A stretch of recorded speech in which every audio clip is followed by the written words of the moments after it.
Hi everyone, welcome. Welcome to the 8th Annual Massey Grand Round Symposium. Thank you so much for coming in this dreary afternoon. Hopefully we can warm up this prolonged winter in Toronto with some exciting and lively conversation. First, what I'd like to do is introduce myself. My name is Lisette York. I'm a third-year medical student and third-year non-resident junior fellow here at Massey. And hi, I'm Sabrina Tang. I'm a second-year clinical engineering student and a second-year junior fellow. And we're both co-chairs of Massey Grand Rounds for this year. Along with Kirill and Adam, who are the co-chairs of the symposium, and our entire symposium team and Massey Grand Rounds, we welcome you here to Massey this afternoon. I'd like to first introduce a bit of the structure of the program that hopefully you all have. First, we're going to do a call to order, some welcome remarks from Dr. Abby Angel, Master John Fraser, and also a special guest, the president of the NOSM Student Society, Ken Geriatricians, who's here all the way from Parry Sound to be with us today. Then Kirill and Adam are going to introduce the plenary talks, and I'll let them get more into that. We're going to have some discussion afterwards, and there will be time. Each speaker will leave time for question and answer, so feel free to reserve your questions to the end. There should be some discussion time available. We're going to have a brief nutrition break for some coffee and cookies, and then finally we're going to round it off with a panel discussion, which our co-chairs Patrick and Alex will present in more detail later. Then there will be some discussion after that, summarize, and we'll break for the evening. So to give you some background information, over the years, MGR has offered a forum for critical reflection and open communication regarding various dimensions of healthcare continuum. Last year, we focused on the role of leadership and the challenges policymakers face in preserving a reliable healthcare system. Individuals of different socioeconomic status, seniors, new Canadians, and those with mental illness, among other groups, all have differing needs and challenges concerning their health and well-being. Last year, we questioned how our healthcare system can adapt to address these needs.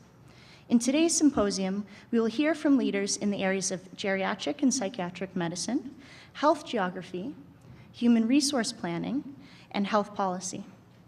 While diverse in their interests and expertise, today's speakers are united in their desire to address this difficult reality that healthcare access and outcomes are not equal for all Canadians. So our leader in this has been Dr. Abby Angel, who is an endocrinologist with research interests in adipose tissue and lipid and lipoprotein metabolism. Dr. Angel's administrative activities have been extensive and include a term as professor and head of the Department of Internal Medicine at the University of Manitoba and Health Sciences Centre in Winnipeg. He also served as director of the Institute for Medical Science and director of the Clinical Sciences Division at the University of Toronto. In 2000, he established the Friends of CIHR, a national organization that promotes the goals and ideals of CIHR, and under its auspices, founded the Friesen International Prize in Health. He is also a senior fellow at Massey College, and so please join me in welcoming him.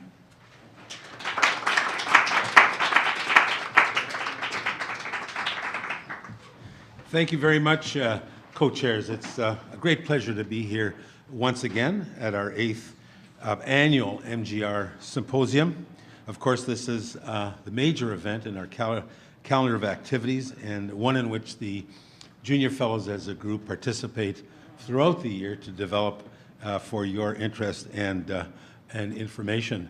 This is, of course, this year's poster identifying the theme, the activities, the speakers, and we're very proud of what's gone on recently because, in fact, the discussion of healthcare in Canada has been going on in this forum for the past 3 years and evolving. We have a trilogy here, starting from a discussion of issues, sustaining systems, and this year we're beginning to address solutions. So this troika of activities does reflect a continuing of thought, evolution in time, and now we present you with the answers to Canadian healthcare system, of course. Well, this is a hat trick of extraordinary achievement by great student bodies, and we have, of course, an evolving leadership in Massey College with our junior fellows participating over time. These activities are guided and punctuated by the participation of a College of Mentors. Listed here are the senior fellows and some others who come visit with us, join us for a dinner and a cordial discussion. I list the names here. I won't read them all, but I've highlighted in blue those who participated this year at Massey Grand Rounds activities: John Dick, Siobhan Nelson, Derek Vanderkoy, and Trevor Young, and we are very grateful to our visiting College of Mentors. I should point out that Siobhan Nelson participated in a joint activity with the LEAP program at the Faculty of Medicine, and shortly after her presentation here, she was appointed to the President's Office as Vice Provost, University of Toronto. There's an association, I'm not sure it's causal. Also, MGR as an activity, as a group activity, does require student leadership, and this evolves over time, and you can see over time the way in which the students have participated with a rich alumni who keep in touch. And most recently, I want to thank Lizette York and Sabrina Tang for taking on the job for the past year. And because of the expanded activities and the complexities of the programs, the group decided to identify vice chairs, Kirill Zaslavsky and Adamoso, who are here and participating in the program, as you will see. I'd like to thank these folks on your behalf for what they've done and their dedication to activity. None of this, of course, would happen in the absence of sponsors. We're all committed, we all work hard, but there are costs, and there are groups who are encouraging, and I'd like to mention these. First and foremost, Massey College, Quarter Century Funds, Quadrangle Society, University of Toronto Faculty of Medicine, Dean Kathy Whiteside, University of Toronto Department of Medicine, Wendy Levinson, UTMJ, Friends of CIHR, and DRTC, the groups that I'm very much part of. I should point out that this is an extraordinary year. Everything that we do this year is dedicated to commemorate the 50th anniversary of Massey College and the moving on of leadership at the university and the college. This particular Massey Grand Rounds is dedicated in the name of Master John Fraser, who attends this time as his last event in Massey Grand Rounds during his term, but he's welcome to all our future activities. John, you have a pass. I should point out that Kathy Whiteside and Wendy Levinson will be completing their terms as leaders in the Faculty of Medicine and the Department of Medicine, so there's significant turnover all the way around. I'm still around for a year. I still have my office. Master Fraser assured me that at least I have one more year. And so I'd like to point out that we've undertaken to acknowledge our participants, invited guests and otherwise, by giving them the umbrella of support and protection, here shown and modeled by Master Fraser. And I'd like to take these last few seconds to reiterate once again, as I have every year, that these activities that are undertaken by the Junior Fellowship on behalf of the whole is aided, fostered, supported, and encouraged by Master Fraser as he had over the years. And I've enjoyed it immensely, and I thank you, Master Fraser, for this support over the decade. Please come and say a few words of welcome. So I'll tell you a secret. I started here as master 19 years ago, and the first year I was here, I think there were 3 medical students at Massey College. It's an interdisciplinary graduate school. It's supposed to foster good relations between the sciences, the humanities, and the professions. But there was a spectacular old senior fellow here named Professor Douglas Pan. He was a former principal of University College, and he was a senior resident here as well as a senior fellow. And I adored him. He was just a wonderful mentor to me when I first came here. And then he was well into his 80s, and cancer started taking over, and he was dying. He was at the Princess Margaret, and I would visit him every day. And every day, there was a former Massey College junior fellow from his many years here keeping an eye on him. And I thought, as I get older and older, if I can survive long enough and I let enough medical students into Massey College, I will be looked after right up to the very end. So we have expanded with the help of Dr. Angel, the number of medical people. We love nurses, we love doctors, and it's all about me and me getting to the grave in a happy way. More seriously, it is a multidisciplinary college. The importance of the Grand Rounds, as they've developed over the years, is the way they bring out the multidisciplinarity of all the participants. I think it's spectacular this year that there are junior fellows, a journalism fellow, senior fellows, and all our guests. And I salute Dr. Angel. Dr. Angel figured out Massey College from about the first second he came in here and realized it was a place, a meeting place between town and gown, between faculties, and these Grand Rounds are very much his invention. He gives me all this credit every year, but in fact, the reins come from him. But I do want to emphasize that it does fit exactly into what this place is supposed to be. It is a wonderful, magical college.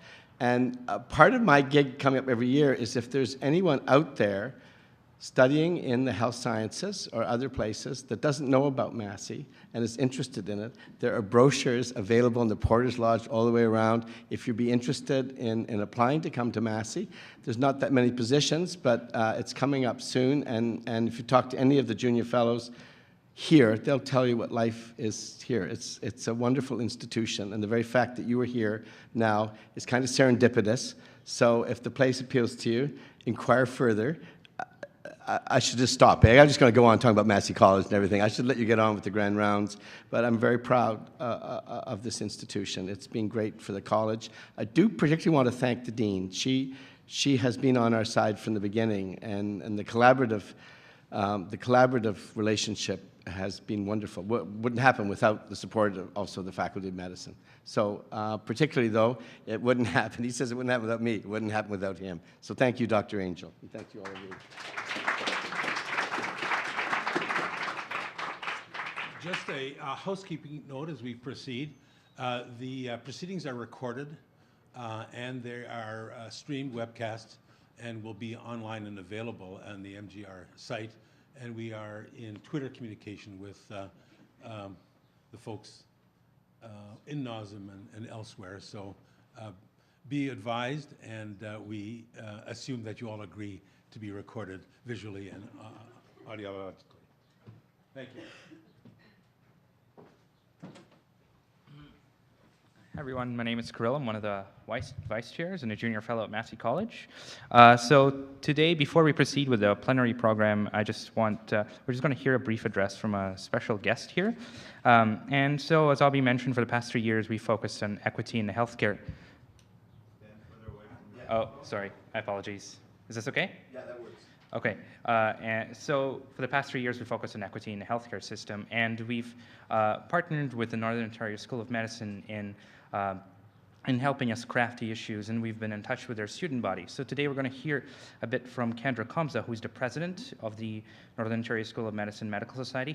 She's a third-year medical student. She's born in Sault Ste. Marie. So Kendra, please come up, and we're excited to hear from you. Thank you so much. Good afternoon. As mentioned, my name is Kendra Komsa, and I am a third-year medical student at the Northern Ontario School of Medicine. Through my position as the president of the NOSM Student Society, I have had the privilege of working alongside Sabrina Tang and Lisette York and the rest of their team in helping in the planning and preparation stages of Massey Grand Rounds this year. The Student Society members at NOSM, along with a colleague of mine, Natalie Fraser, have helped on our end to brainstorm some topics, speakers, and themes for today's event. We have also worked with Massey College to bring the opportunity to attend Massey Grand Rounds to all students, faculty, and staff at the Northern Ontario School of Medicine. First of all, I'd like to thank all of these individuals for giving me the opportunity to work amongst them, and to the organizers of Massey College for inviting me to be in attendance with you all here today. When the Northern Ontario School of Medicine welcomed its first MD students in September 2005, we became the first new medical school in Canada in over 30 years, and only the second new medical school in North America during a similar period.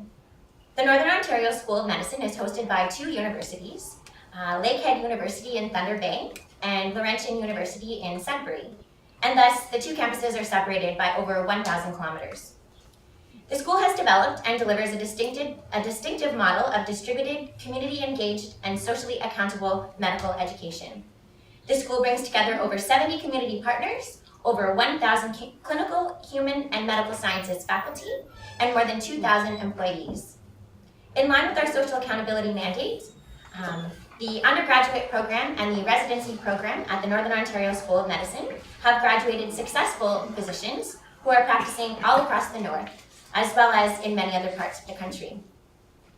The Northern Ontario School of Medicine has been a part of Massey Grand Rounds for the past 3 years, and we are very excited about this connection. Initially, the current and founding dean of the Northern Ontario School of Medicine, Dr. Roger Strasser, had been involved as an invited guest speaker at Massey Grand Rounds.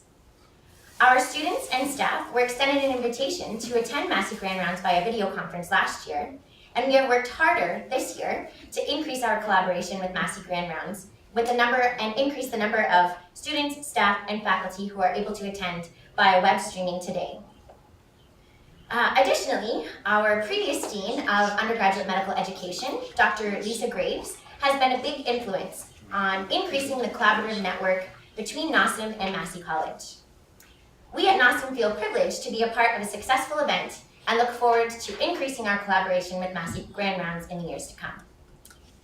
This year's theme of addressing disparities in Canadian healthcare is a theme that is very applicable to me as a student at the Northern Ontario School of Medicine, as it is a highly relevant theme in Northern medical practice.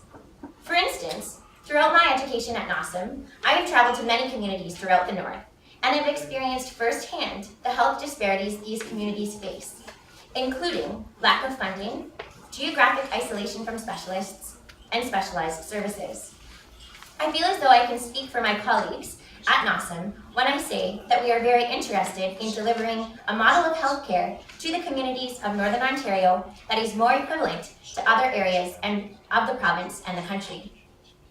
NOSM is a made-in-the-North solution to these disparities that is attracting attention from around the world for its innovative model of community-engaged medical education and research.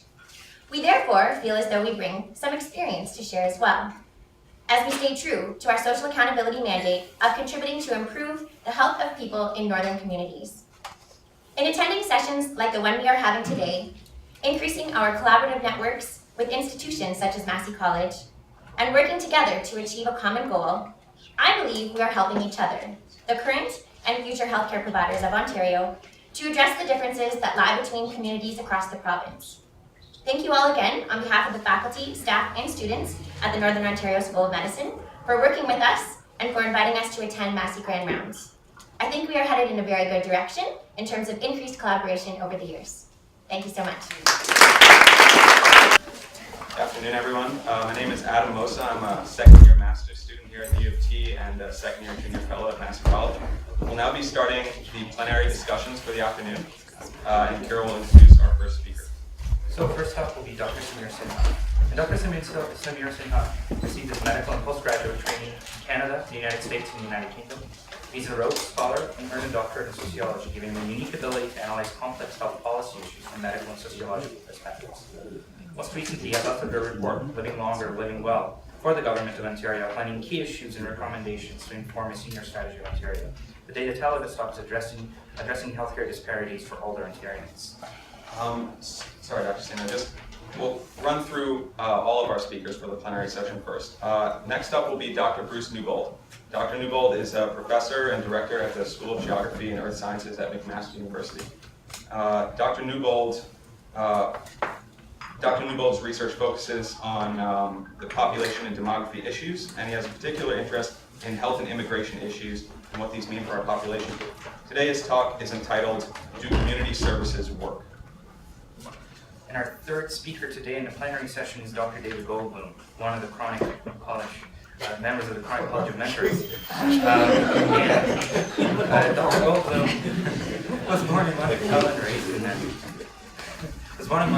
raised in Nova Scotia. He completed an honors degree majoring in government at Harvard University and attended the University of Oxford as a Rhodes Scholar, where he obtained an MA in physiological sciences. He trained in medicine and psychiatry at McGill University and is a professor of psychiatry at the University of Toronto. He maintains an active clinical and teaching role at the Centre for Addiction and Mental Health, where he serves as Senior Medical Advisor. He's also chair of the Mental Health Commission in Canada. In addition to his professional activities, Dr. Bowman is the chair of the Board of Governors at the Stratford Shakespeare Festival of Canada. And so today, the title of his talk is Access, Stigma, and Mortality in Case of Mental Health. Leading us through the plenary talks today is Dr. Frederick Lowy, I'm sorry. Dr. Lowy began his medical career at McGill University and then moved on to become the Chief of Psychiatry at the Ottawa Civic Hospital and subsequently a professor at the University of Toronto Department of Psychiatry. That was followed by becoming the President and Vice Chancellor of Concordia University from 1995 to 2005. And in the year 2000, Dr. Lowy was named an Officer of the Order of Canada and is currently a Massey College Senior Fellow and Senior Resident. Dr. Lowy, would you please come and join us to start the plenary talks? Good afternoon, ladies and gentlemen, both here and at NOSM, and if by any chance Dr. Roger Strasser is viewing this, hi Roger. Now, I think all of us, probably, or at least many of us in this room, are very happy with the Canadian healthcare system, and I count myself among them. We were also, many of us, very happy with the highly successful defense of the Canadian medical system last week by Dr. Danielle Martin. One of the U.S. senators from North Carolina, Senator Burr, who is no friend of the Canadian healthcare system, put some very difficult questions to her, and she answered them highly effectively, tossing it back to him in a way that I think he had trouble with. But so, all right, so we're very happy with the Canadian healthcare system, but even good systems are not perfect. And one of the imperfections of our system, or any system for that matter, is what falls between the cracks. And that actually is the topic of today's symposium. The fact is that there are many, shall we say, disparities. Disparity, of course, can be defined in different ways. The Oxford Dictionary defines disparity both as difference, but also as inequality. And if a disparity implies inequality, then clearly that's something that has to be fixed if one believes in the 1984 Canada Health Act, which essentially mandated equality across the system, mandated universality. All who are eligible as Canadian citizens, all ought to be able to benefit, at least theoretically, equally. Now, of course, equality is not something that you can legislate. Equality is something that develops in the course of a system.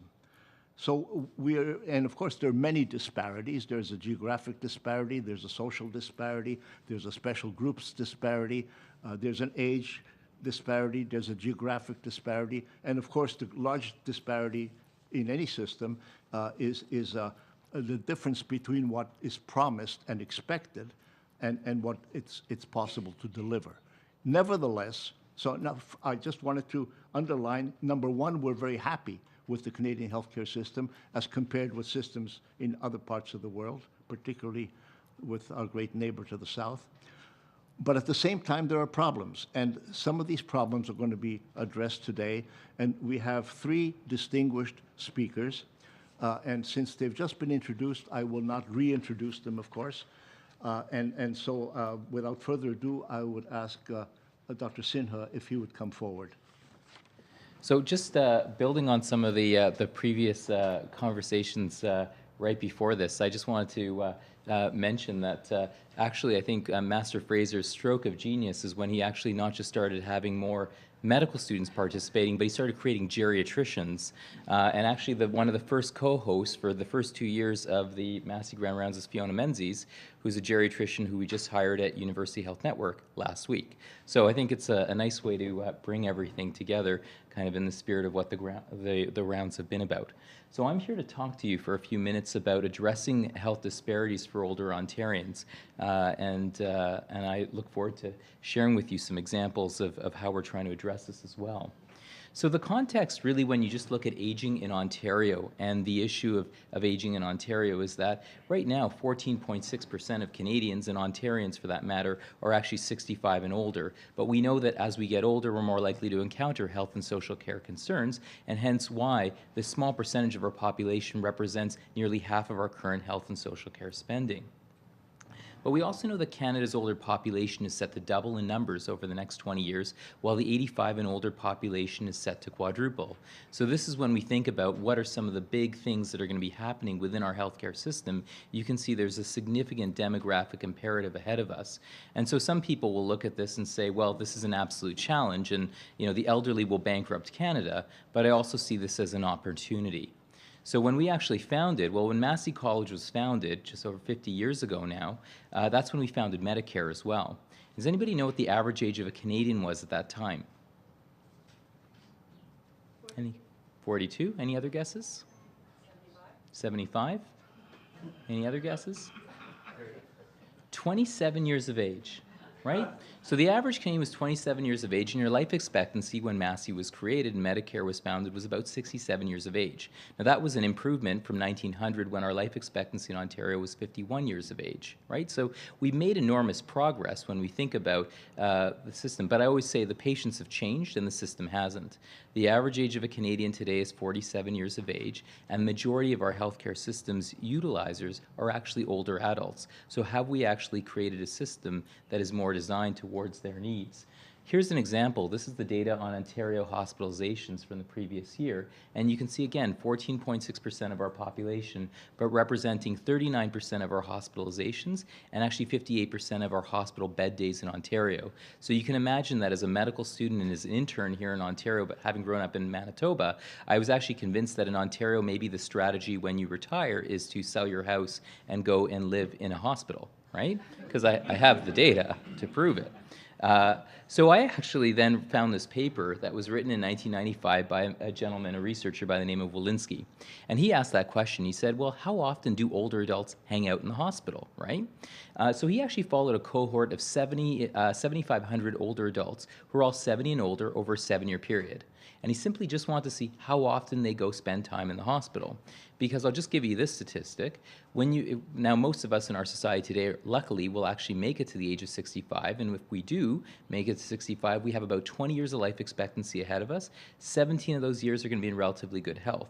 So surprise, surprise, actually half of the patients in this cohort over the 7-year period never went to the hospital, nowhere close to a hospital. It's not to say that an older person will never go to a hospital, but it reminds us how many are actually leading healthy and active lives.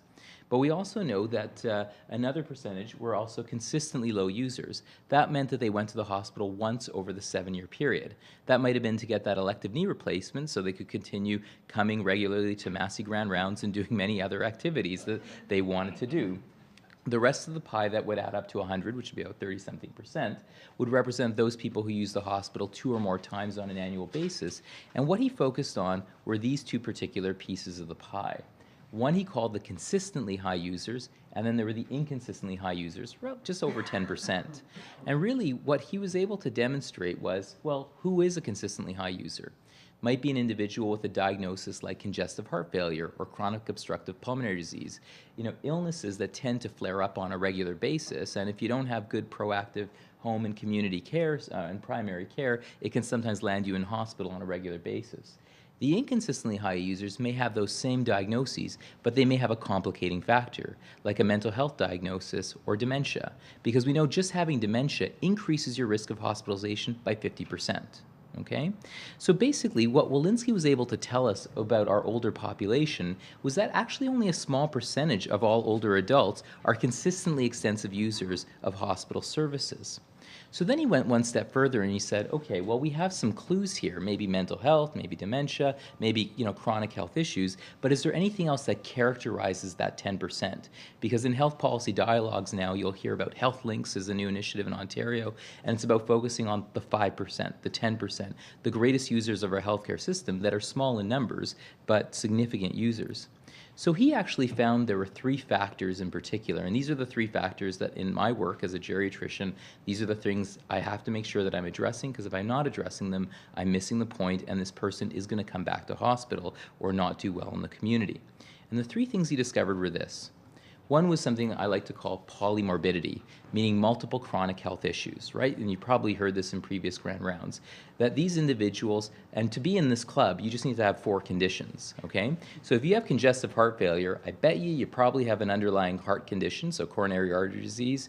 You may have hypertension, you may have high cholesterol, and you may also have diabetes. Again, you just need 4. I listed you 5 there to get into the club here. And I know a lot of my patients actually have gold, platinum, silver memberships in this club where they say, I'll take your 8 conditions and I'll match you and I'll see you and raise you by 2, for example. Okay? So the next aspect is that of functional impairments. Okay? And what we mean by functional impairments are challenges with 1 or more of your activities of daily living. The easiest way I remember those, or I teach my trainees, is by thinking about the 6 things you probably did in this order in the morning. You transferred from a lying to a standing position, you walked over to the bathroom, you then toileted yourself, you bathed yourself, you dressed yourself, and then you ate something. And we know these individuals struggle with 1 or more of those activities on a daily basis. So maybe they need help to have a bath a few times a week. Maybe they need help with dressing in the morning or help with their transfers, for example. But these individuals struggle with 1 or more of these things, and a hospitalization can often mean that they have a 30% chance of losing 1 or more of those activities during an episode of hospital care. The last factor is something I like to call social frailty. And what do I mean by that? Well, compared to 50 years ago when Massey was founded and Medicare was created, we are less likely today to be living in intergenerational households. We're less likely to be living in intergenerational communities. So I give the example of my mom and dad. They're still practicing physicians in Winnipeg, but they had 2 sons. That was their first mistake, although they redeemed themselves by having a geriatrician. So, but their 2 sons have moved away from Winnipeg. One's in Toronto and one's in Baltimore. And the thing is, people say, well, we're more connected than ever before because we've got, our iPhones, we've got Skype, we've got Twitter, we've got all these sorts of things. So we stay in touch that way, right? But the key is, we know that 23% of Ontarians tell us they actually have nobody, no family, or a friend that they can rely on to help them with their personal chores if they run into a bit of trouble, right? So it shows us how vulnerable people are. And for my mom and dad, I mean, one thing, luckily there's now an app for that to get groceries if they need that. But if, they're living in Winnipeg and there's a lot of snow there. So I've been stressed this winter thinking, what happens if they need help shoveling the driveway? Flying out every weekend is a bit of a challenge, right? So they had neighbors that moved in recently and I said, go make friends. Take some curry. They'll love that. And they will be putty in your hands. They will shovel your driveway every weekend. Do this for me, please, right? But it's the idea that social frailty, and these are the 3 things that we think about when we think about older adults. And these are the issues that start actually creating that opening for when we start thinking about disparities. There are those who are healthy and well, those who have good education, those who have good supports, for example, but you can start seeing having chronic health issues, having functional limitations, having social frailty. It might not be what we traditionally think about disparities or health disparities, but you can see that these sorts of things can start defining us, can start defining our healthcare experience, and defining kind of what our outcomes will actually look like in particular. So when we think about diversity amongst older adults, it goes well beyond age alone, right? I have one patient who is, I don't think you can ever be a former politician, but he always likes to say,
So we've been working on developing new services like Language Services Toronto, which is now a translation service available throughout all of our GTA hospitals that actually provides translation instantly in up to 170 languages, especially when in the GTA, 500,000 Torontonians actually have difficulty communicating in English as a primary language. So again, it's how do we start thinking about ways, and we're now starting creating communication systems like, if you didn't know, if you call up EMS and you speak one of 140 languages, you can speak to the EMS dispatcher in those languages. So it's thinking about how do we start actually helping people to navigate the system in language of choice, but also making sure they have access to good information they need.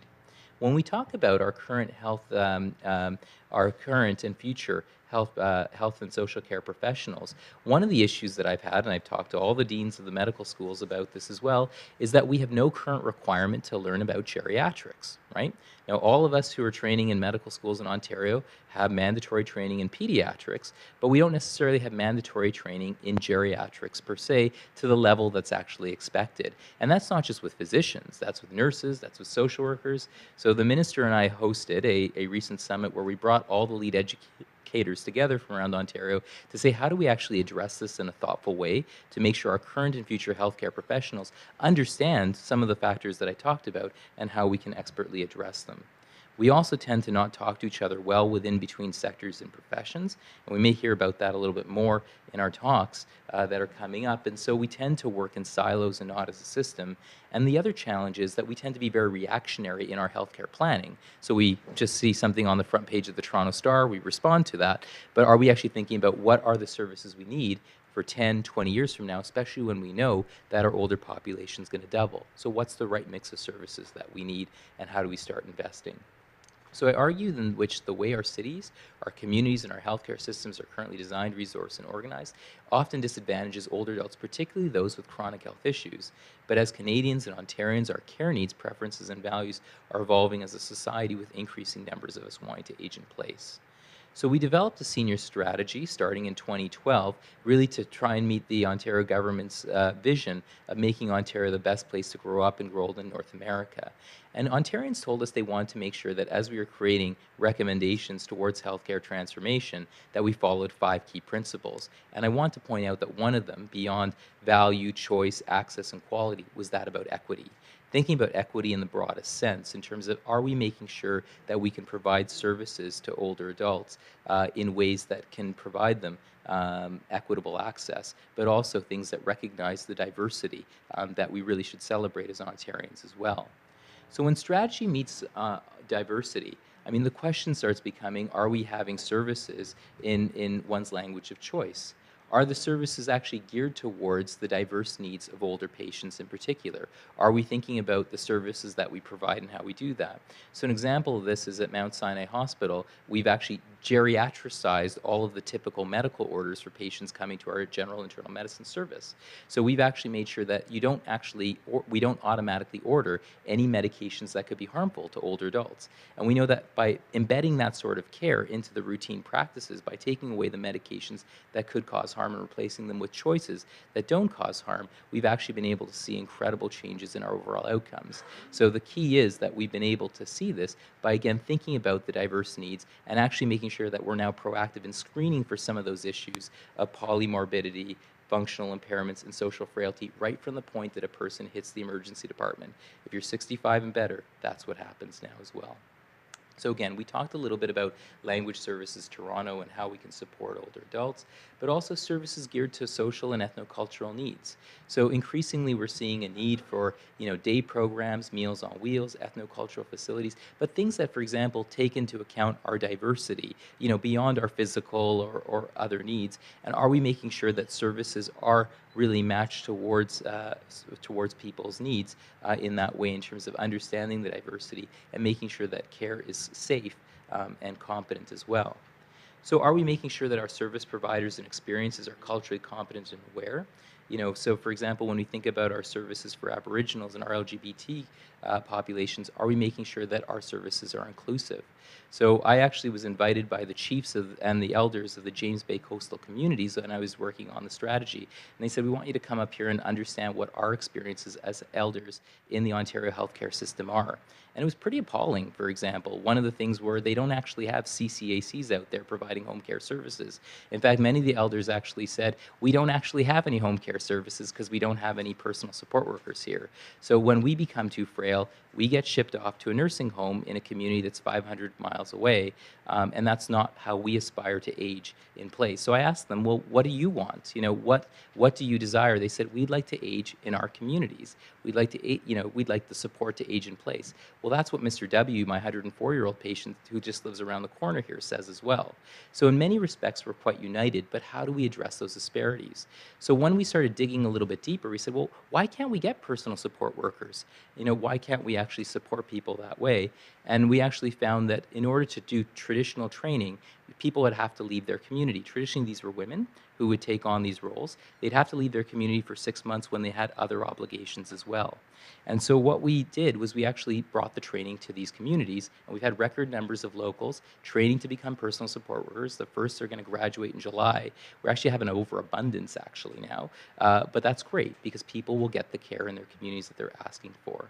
And then finally, are we being realistic with our expectations and abilities to serve older Ontarians with diverse needs? Sometimes we think that we should be able to do everything for everybody in every location, but I think we also have to have a conversation about when can we do that and when is an opportunity to do so. So I end with that, and I thank you very much for your attention. Next, we're going to hear from Dr. Bruce Newbold, Director of the School of Geography and Earth Sciences at McMaster University, and he's going to speak about immigrants' health disparities and healthcare sources of vulnerability. Dr. Newbold.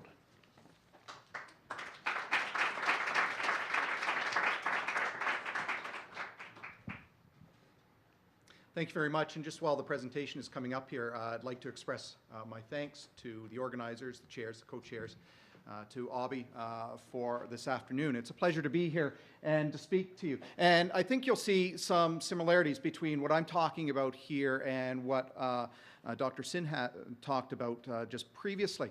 Actually, as introduced, geographer by training, really focusing on population. I have no slides that include maps or anything like that, and there need to be no pop quizzes in terms of location, places, or names or anything like that. What I do want to do is give you an overview of some of the disparities that we see when we start talking about immigrant health. So really sort of as, another unique or vulnerable population. So where we talked about the aging population in Ontario in the previous talk, let's talk about immigration here. I just want to give you a very brief context in terms of some of the immigrant classes, and then move on into how the immigrant effect and start to narrow down and focus on refugees here. So just in terms of providing a context, Canada admits approximately 250,000 immigrants per year. The majority of those come in under the economic class. So those include entrepreneurs, skilled labor, professionals, for example. Another 25% come in as family class. So they would be sponsored by family members already resident in Canada, and then approximately 10% come in as refugees, and either as government-assisted refugees, so those are individuals that meet the terms or definition of convention refugees as set out by the UN Convention, or as refugee claimants. So these are individuals who come into Canada and then claim refugee status after arrival within Canada. Most of those new arrivals settle predominantly in Canada's largest cities, so Toronto, Montreal, and Vancouver. So Toronto receives now approximately 77,000 new arrivals each year. And then slightly smaller numbers in Montreal or Vancouver. So Toronto actually is fairly well set up, organized. It has a long history of bringing in new immigrant arrivals into the city and providing the care and the support services and the integration that those new immigrant arrivals require. But federal policy has changed over the past few years so that there is an intent to redirect immigrants away from these three largest cities and into smaller centers. So places like Thunder Bay or Sudbury, Hamilton, Kingston, and so on are seeing increasing numbers, and they've all developed policies that are meant to retain those new immigrant arrivals. Part of it is driven by economic necessity, bringing people in that will fill roles within the labor force. But there's also the intent to make sure that they stay in those places, to stay in Sudbury or Thunder Bay, for example, rather than people coming in and then filtering away into places like Toronto. So these cities have developed these policies in order to make them more welcoming. So it's not just a Toronto thing. It is an issue that is reflected across numerous cities and towns across Ontario and literally across Canada. So I want to start at sort of a very broad perspective here in terms of looking at some of the health disparities, and that actually should be immigrant health as a national perspective. And one thing that I'll say here is that the work that I've done, or what I'm talking about today, reflects both my work at a very national scale, so using large data files coming from, say, Statistics Canada to look at some of the questions, and then more sort of detailed, in-depth analysis at a local scale. And so a lot of my work has occurred in Hamilton. So what do we see from a national perspective? And as I say, this is a very high-level, sort of broad perspective. And on average, when immigrants arrive in Canada, their health tends to be larger or higher than the typical Canadian-born. But then very quickly, within a very short time after arrival, we start to see that health decline. And this is something that's been called the healthy immigrant effect. So health high at the time of arrival, but then in general, we're seeing that decline in terms of their health status below that of the average Canadian. We see that across a number of different measures. So, one of the most common ones is something called self-assessed health. And that's literally, how do you rank your own health? Is it excellent, very good, good, fair, or poor? When people answer that, they tend to respond relative to their peers. So your 90-year-old grandmother living in an assisted care facility could say, my health is very good, because she's comparing it to other people within that same facility, or her peers, in the same way that you would compare to your peers. But this healthy immigrant effect is seen beyond just this self-assessed health measure, and in terms of other measures, physical health, mental health issues, something like the HUE-3, so the Health Utilities Index, which takes a look at a variety of different health indicators. So we see this consistently. We see it in Canada as well. We see it in the US. We see it in Australia. We see it in Great Britain, and so on. Out of that broad sort of immigrant population, refugees are most likely to have some of the greatest health needs. And as I say, I'll drill down to that group a little bit further in a few slides. And you're also at greater risk of experiencing that health decline if you're a visible minority within Canada. So what about the healthcare utilization then? So picture you've got declining health status over a relatively short period of time. You would expect or hope to see that the use of healthcare facilities is increasing. So greater need leads to greater use of healthcare facilities. Not necessarily the case. Again, from a very sort of general type of perspective, on average, we see similar use patterns amongst immigrants to the native-born Canadian population. But we don't see an increase in the use of, say, physician services or hospitalizations, whether that's a walk into the ER or an extended period of time within a hospital, to reflect that increased need. So the need for healthcare is increasing as healthcare goes down, or as health status decreases, the need for care increases, but we don't see that same increase in terms of use of healthcare facilities. Again, visible minorities are at greater risk. They're less likely to be using these healthcare facilities. And one thing that we typically see, or really more specifically don't see, is a more limited use of preventative services amongst new Canadians. They're less likely to be engaging, say, in mammograms or Pap tests and so on. They're not necessarily aware or engaging in the use of those preventative health services. So given declining health status and greater need, is this really appropriate? Again, on average, different literature, different researchers identify that immigrants tend to receive poor health care, and in part because of various barriers to care. So one that was identified in the previous talk was around language. How do you converse with your doctor? But it's beyond that too, in terms of how do you converse with the receptionist. And when a follow-up appointment is made, so you have somebody that's speaking English or French on the phone, how does that translate into speaking and conversing with the person on the other end for that follow-up appointment? There's also a broad variety of barriers to care around social or cultural roles. So women's accessibility, women's use, or the social role in terms of who is able to talk within the doctor's office, for example. Knowledge of the system, identified in the previous. But even something as simple as transportation. You're a new arrival here in Toronto. How do you navigate from, say, the West End and Etobicoke into the downtown when you're unfamiliar with the system and you can't ask a TTC driver or operator how to get there? So even something that we take for granted in terms of navigation around the city becomes problematic and more difficult.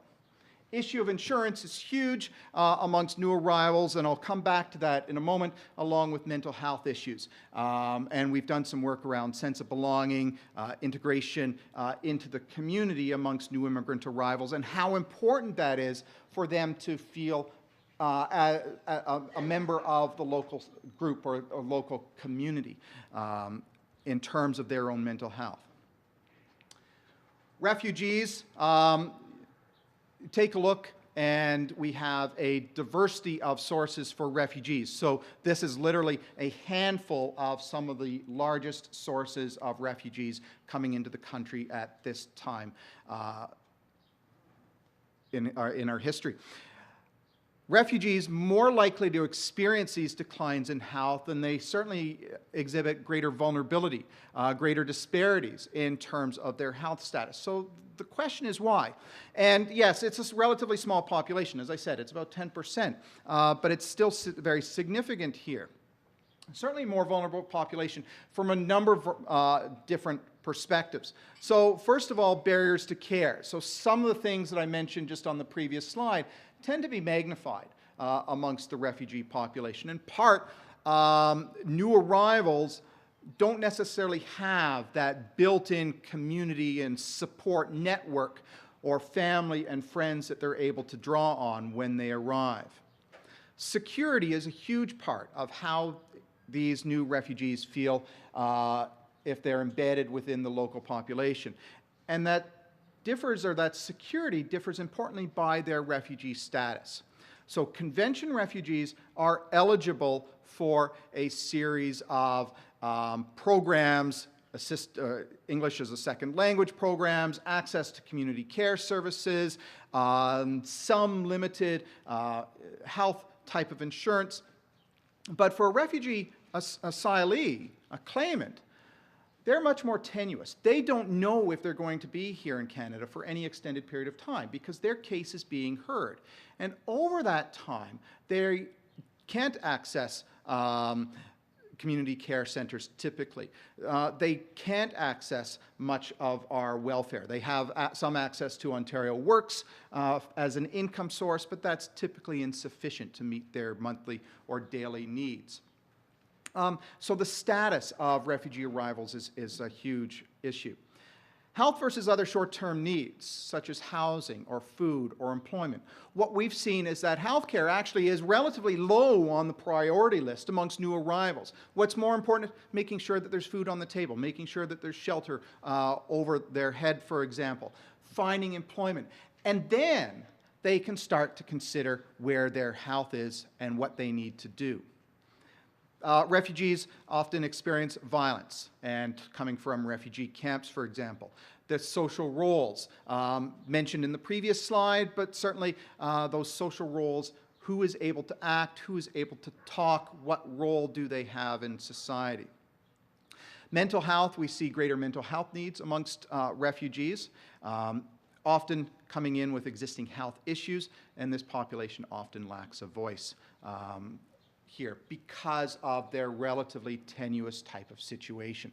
They're not the people, they're not wanting to speak out and sort of raise issues. Again, in part, fearing for their own security and their ability to remain in Canada. Another issue that reflects the disparities that we see within their own health reflects the sort of journey to care that they've taken, the journey to health and the journey to Canada that they've experienced. So their own health reflects really the sum of the different parts in terms of their history and their arrival here. And we could break that down. So what happened pre-journey? What happened to them in transit? What are their experiences? Have they lived in refugee camps? How long have they lived there? What sort of violence or what sort of living conditions were they under? Did they have access to care in those refugee camps, for example? How did they actually get to Canada? How long did it take, for example? And then post-arrival healthcare, there's challenges for both the client as well as the provider in terms of finding or meeting their own healthcare needs. And I'll come back to that in a moment. So on average, refugees tend to have lower use and more tenuous contact to healthcare than immigrants. So just those economic or family class immigrants. So if we separate those three broad classes, refugees tending to have the least contact or the most tenuous contact with the healthcare system. In part, again, it's going back to that history. So they may lack access to health care and primary health care over the time that they've taken to arrive or it has taken them to arrive in Canada. Also, over the time of their journey here, that there may be that lack of health care in getting here means that their health care and contact with the system is often disrupted, and the management of any sort of care becomes problematic or disrupted as well. So it's piecemeal and trying to put those different pieces together over a period of time. Another problem that we see that creates these disparities and this idea of a vulnerable population is really the very disjointed nature of immigration and settlement that we experience in Canada. It is a good system. And it is a model system, but as pointed out right at the beginning, there's still problems in terms of a good system. And from a refugee or an immigration perspective, settlement is a federal issue. And so the feds, pretty much say, well, we've got the individual into Canada, we're done. Our role is over. Healthcare becomes a provincial issue, and social assistance, housing, and so on is a municipal issue. So you've got these three different levels of government that are supposed to work together, but you and I know that they don't necessarily work together, that there are problems in terms of communication and that division of services between the different tiers. Health coverage is also problematic. So, of course, healthcare is typically or is a provincial responsibility through OHIP. For refugees, they used to have something called the Interim Federal Health Program, the IFHP. That was disbanded by the federal government approximately 2.5 years ago now. And so refugees, when they first arrive in the country, and these are convention refugees, had no access to health care. So they would be showing up at the ERs in town and presenting themselves there in terms of seeking care. Who pays for that ultimately? It's not covered under health insurance, so it's the hospitals that are picking up the dime and then ultimately sort of flowing back to us as healthcare payers. Access to OHIP is limited and residency within the province for 3 months. But even though on paper individuals have access to OHIP within 3 months of arrival, the reality is different, that people may not know how, these refugees or even more broadly immigrants may not know how to go about accessing it. How do you get a health card? Where do you find it? How do you go about doing that? So it becomes really problematic in terms of providing health care. The one good point of information is that Ontario has just picked up that sort of interim type of coverage. So it is, refugees do have that coverage now once again. But in part, you know, it's still incomplete and still some problems with that system. The alternative, of course, is private health insurance. It's the cost of that. How can people afford to pay when, if they're reliant on Ontario Works, that there's barely enough money to cover the monthly rent associated with their with staying here. Another issue is in terms of isolation, and we heard, you know, something related to this in the past talk. So social and cultural isolation leads to significant barriers in terms of healthcare. They restrict that interaction that people can have and constrain individuals to their homes. So they lack that sense of community. They aren't able to participate in that. In part, you know, there may be social and cultural restrictions or roles that determine how they participate in the broader community. But oftentimes, you know, what we've seen in Hamilton, for example, is that new arrivals are placed into particular apartment blocks. And you would see the same thing here in Toronto. And that creates a sense of isolation when there is the inability to engage in a broader community, whether it's people that speak the same language or the broader fabric of the local community. So very limited housing opportunities, for example, that we often see, that creates that social isolation. So in part, if there is social isolation, there is that inability to get out into the broader community and participate. I see that I'm out of time. I'll just say that there are a variety of different provider issues. So, you know, we've talked with providers in the community around their role and how they participate and work with these clients. And large part of that is around the history and getting to know that. But again, it can still remain very disjointed information. So it's led to stressed and overloaded organizations. I'll leave it at that. You can read that slide while I sit down and we move on to the next speaker. Thank you.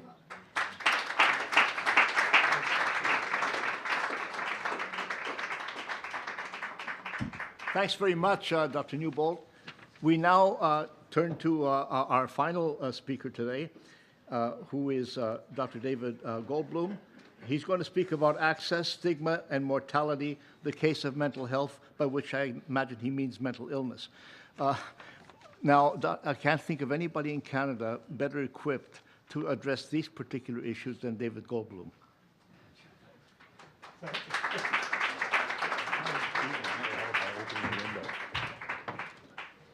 I have no slides, so I'm just going to, hit B. First of all, thank you very much, Fred, for the introduction and the somewhat daunting introduction. And this was actually a last-minute invitation for me. You heard me introduced, I felt in fairly stigmatized terms, as the chronic speaker at these grand rounds.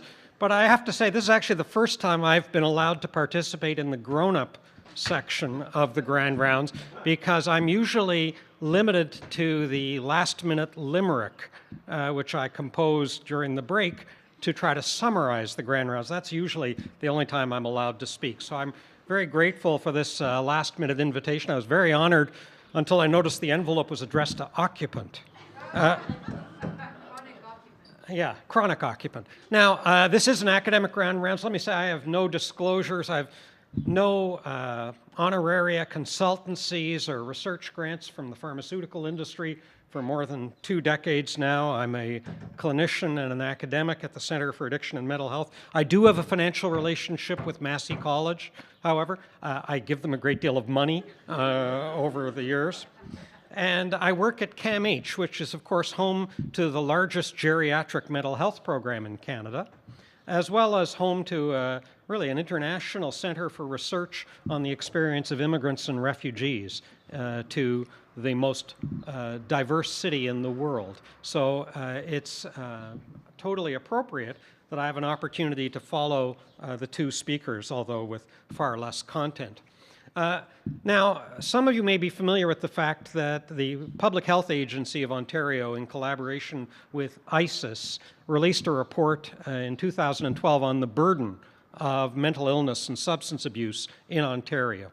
And to give you the one-sentence summary of that report, they showed that using the measure of HALYs, health-adjusted life years, which included years lived with disability as well as years lost due to premature death, that the burden of mental illness and substance use in Ontario was 7 times the burden of all cancers combined. That's an extraordinary number. It's an extraordinary statement of burden, and it bears no relationship to the availability of resources for people bearing that burden and their families, let alone access to those resources. Now, I like to try to keep these talks pretty current, so I'm going to read to you a quote from an editorial that appeared this week in the American Journal of Psychiatry. Persons with serious mental illnesses are likely to die prematurely compared to the general population. The excess morbidity and mortality associated with serious mental illnesses results from disparities in health care due to problems with health care access, continuity of care, and coordination among mental health, primary care, and specialty physical health providers. That's the state of the land in March 2014, and really that's the essence of what I'm going to yammer on about for the next couple of minutes. Now, this was an American editorial, but we have very good made-in-Canada data, and we owe some of this to the work of Steve Kissely, now in Australia, but previously in Nova Scotia, where he did research back in 2007 looking at access for mentally ill individuals to some medically necessary procedures. And Nova Scotia, like many provinces, has an administrative database. And we can use these administrative databases to get Ns large enough to provide us with some useful and meaningful information. So he looked at the period 1995 to 2001 in Nova Scotia, my home province in some ways, and found that there were over 17,000 deaths from cardiovascular disease, and 2,800 of them were among people who had contact with health services for psychiatric problems. And then he looked at the age-standardized mortality rate ratios. What did he find? It was 1.3 for all psychiatric patients, so that's significantly higher than the population at large. If those individuals had received psychiatric specialty care, their age-adjusted mortality rate ratio was 1.8. So the more likely you were to have a psychiatric problem that required specialty care, the less likely you were to have access to these medically specialized procedures. Last year, my former resident, Paul Kurdiak, who now leads the psychiatric research section at the Institute for Clinical Evaluative Sciences, looked at high mortality and low access here in Ontario to people after a heart attack. And we know that people with schizophrenia in Canada and in other countries that have universal health care, that their life expectancy is 20 years less than the average life expectancy. That is something that we have to grapple with. And if you're thinking, well, yes, they kill themselves, that's not the factor. Suicide accounts for a very small percentage of that 20-year shorter mortality in people with schizophrenia. So he conducted the first ever population-based study of people with schizophrenia to measure mortality 30 days after leaving the hospital after an MI, and looking at within those 30 days, did they get to see a cardiologist? A lot of people would have an expectation that 30 days after you've been discharged from hospital for a heart attack, you would be seen by a cardiologist. So we had a sample here of 71,000 people in Ontario who had had heart attacks, of whom 842 had schizophrenia. The mortality rate in the first 30 days after leaving the hospital was 3.9% for people with schizophrenia and 2.4% for controls. What about getting access to a cardiac procedure, angioplasty or a CABG, or having a stent put in? 24% among people with schizophrenia, 38% among people without schizophrenia. What about seeing a cardiologist? 12% among people with schizophrenia, 20% among controls. And then when Paul turned up the juice a little and restricted the sample to people with schizophrenia based on a hospital diagnosis. In other words, there were some people in this sample who were given a diagnosis of schizophrenia who'd never been hospitalized. But when he looked at the sample whose illness was severe enough to require hospitalization, in fact, the differences became more accentuated. And he concluded by saying, as all research papers conclude, further research is required. You know, I think you shouldn't even have to put that in a paper anymore. Just say yada yada and then get to what you really want to say. Is required to expose the mechanisms explaining both the elevated mortality and health service use disparities observed in this vulnerable population.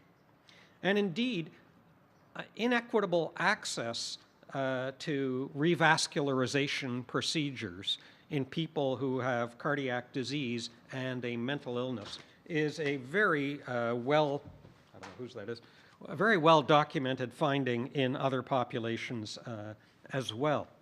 Closer to Abby Angel's heart is the issue of diabetes and complications among people in Ontario. And here we have Becker's study looking at 1,200 cases of newly diagnosed diabetes among people with pre-existing schizophrenia and comparing them with 3,700 age, sex, geography, and socioeconomic status matched controls. And what did they see? Well, higher rates of hospitalization for infection in schizophrenia, double the mortality rate, higher rates of outpatient visits in people with schizophrenia, and looking at what are some of the reasons that might account for these differences. Is it financial? No, we're in a single-payer system. Is it access to outpatient care? No, in fact, these people with schizophrenia were actually getting seen more often. Could there be patient-level factors, cognitive barriers, or adherence issues in people with schizophrenia? That's a possibility. But what about provider factors? And there is a somewhat neutral-sounding, innocuous term called clinical inertia. And I think it covers a multitude of sins, clinical inertia, and I'm going to come back to it in a paper that just appeared in JAMA Internal Medicine last week.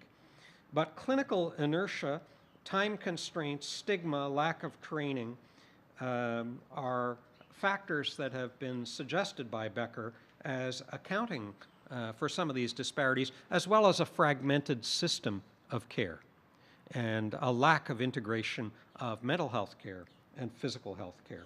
Simone Vigod, a very talented young researcher at Women's College Hospital, has looked at depressive symptoms in women as a determinant of breast and cervical cancer screening.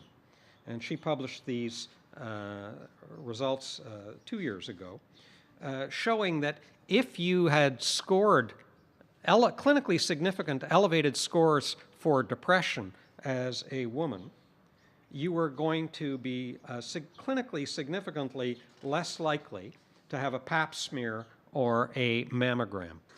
And if this is starting to sound repetitive, it's because these large administrative data studies are concluding with the same results. Now, I'm a clinician, so on a day-to-day basis, I get to see people with varieties of mental illness who do not access the health system as they should for the physical problems that they have. But that's at the level of individual experience, and as somebody wise once said, the plural of anecdotes is not data, right? So you need these large administrative databases in order to produce these significantly positive results. Steve Kissely, who's now moved to Australia, continues to study this problem of access and has looked at cancer-related mortality in people with mental illnesses. This is an administrative database out of Western Australia where he has 135,000 cases of new cancer in the general population over a 10-year period, 6,500 of them among people with mental illness. And here's the striking finding. The cancer incidence was actually lower among people with mental illness than the general population. But the cancer mortality and all-cause mortality rates were higher among people with mental illness, even after adjustments for age, sex, and socioeconomic status.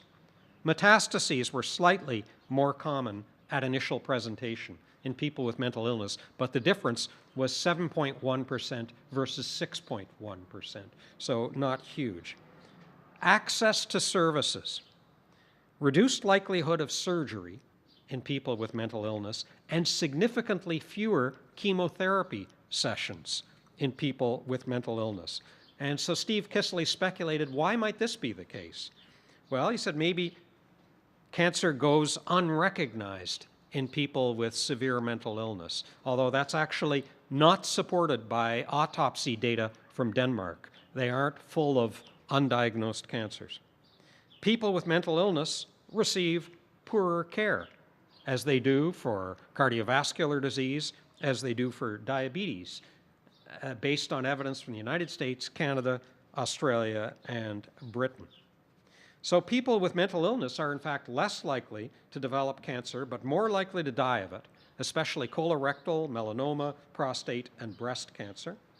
Reduced access to treatment for people with mental illness persisted after controlling for the presence of metastases. So it pointed to the need for earlier diagnosis and better access to treatment. Similarly, if we just look at the general prescribing of medication for people with psychiatric disorders, and I'm talking about medications for physical disorders, and Mitchell in the UK has done a meta-analysis of 61 studies comparing prescriptions of 12 different classes of medications for physical disorders. And what I can tell you is that the rates of undertreatment for people with schizophrenia, for all severe mental illness, and for all mental illnesses combined, mild, moderate, and severe, is striking. Now, I mentioned the subject of clinical inertia. And this is actually a small study that caught my eye that was published last week in JAMA Internal Medicine out of New York. And it relates to clinical inertia in patients with uncontrolled high blood pressure and depression. So this is a study of 28 primary care providers and 158 patients with uncontrolled hypertension from 2 inner-city teaching hospital clinics in New York. And the known predictors of clinical inertia as a phenomenon, because this is a phenomenon that has been studied, include age. So this relates a little to Samir's undue pessimism. Samir's probably acknowledgement of undue pessimism among healthcare providers dealing with the elderly. Sex, blood pressure, number of blood pressure medications, number of medical problems, that polymorbidity he referred to, and problems with medication adherence. So to those known predictors of clinical inertia, they added the presence of depression to see if depression itself was known to be associated with clinical inertia after adjusting for all the other known predictors. And 45% of this sample actually was depressed.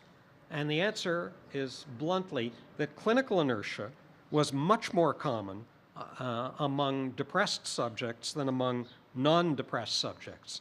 So what did Moyes, the author, call for? Further studies to explore the underlying processes that affect clinician treatment practices when managing a patient with depression. Fortunately, Ben Druss at Emory University in Atlanta has done a huge amount of work over the last 10 to 15 years in terms of trying to come up with real solutions to reverse these disparities.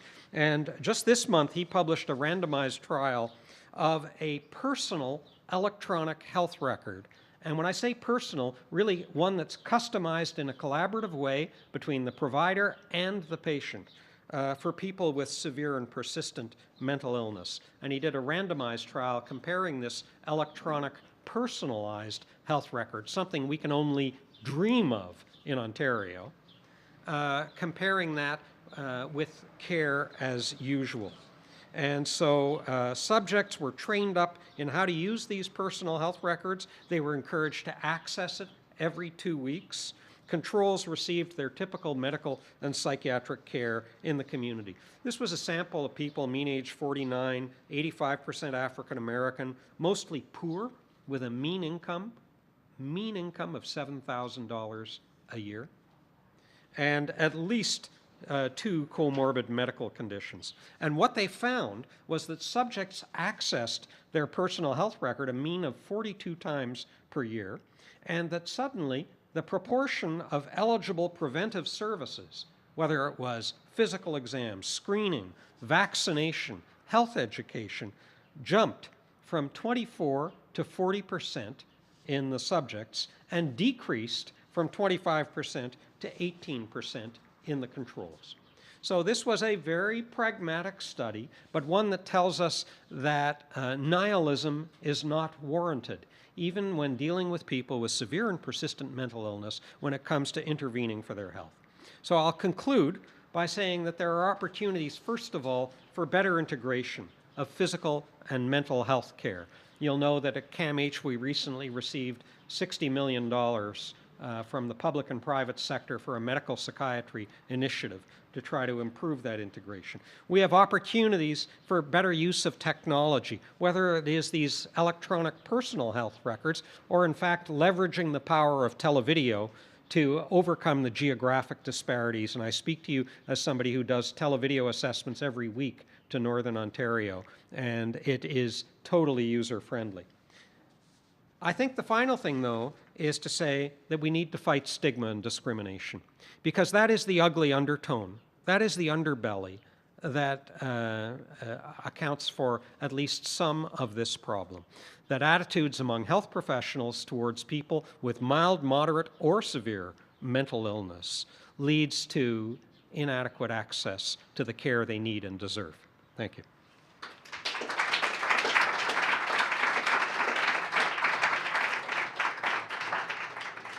Well, thanks very much, Dr. Goldblum. Now, I would invite the speakers all to come forward and take seats here. And I'm going to invite members of the audience who might have been holding back on their questions to take this opportunity.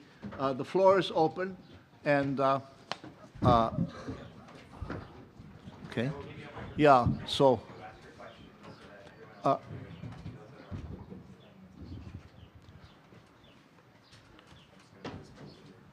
It's all right. Yes, go ahead, sir.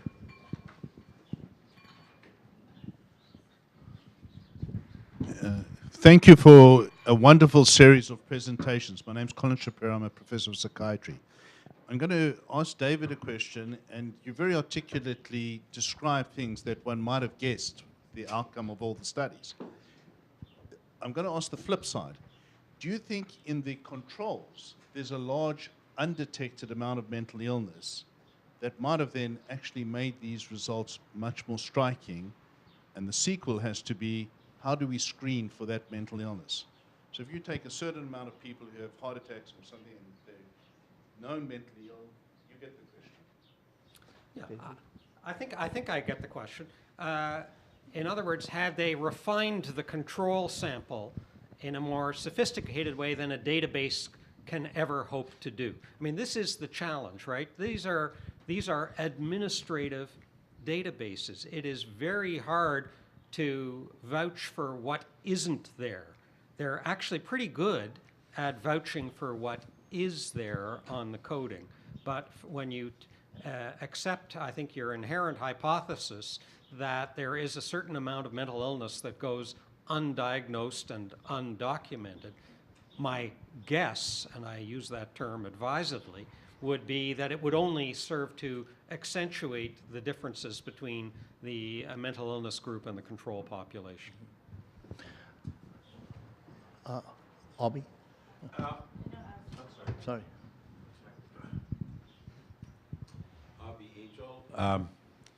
Now, schizophrenia is associated with a variety of additional behaviors like smoking, which independently can be implicated in a variety of comorbid complications. I was wondering whether it's possible to eliminate that element and whether the use of e-cigarettes in that population offers some hope in that regard. In other words, increased incidence of cardiovascular disease, diabetes, etc. Sure, and I don't want to sound like an infomercial for CAMH, but I do work there, and they do pay me.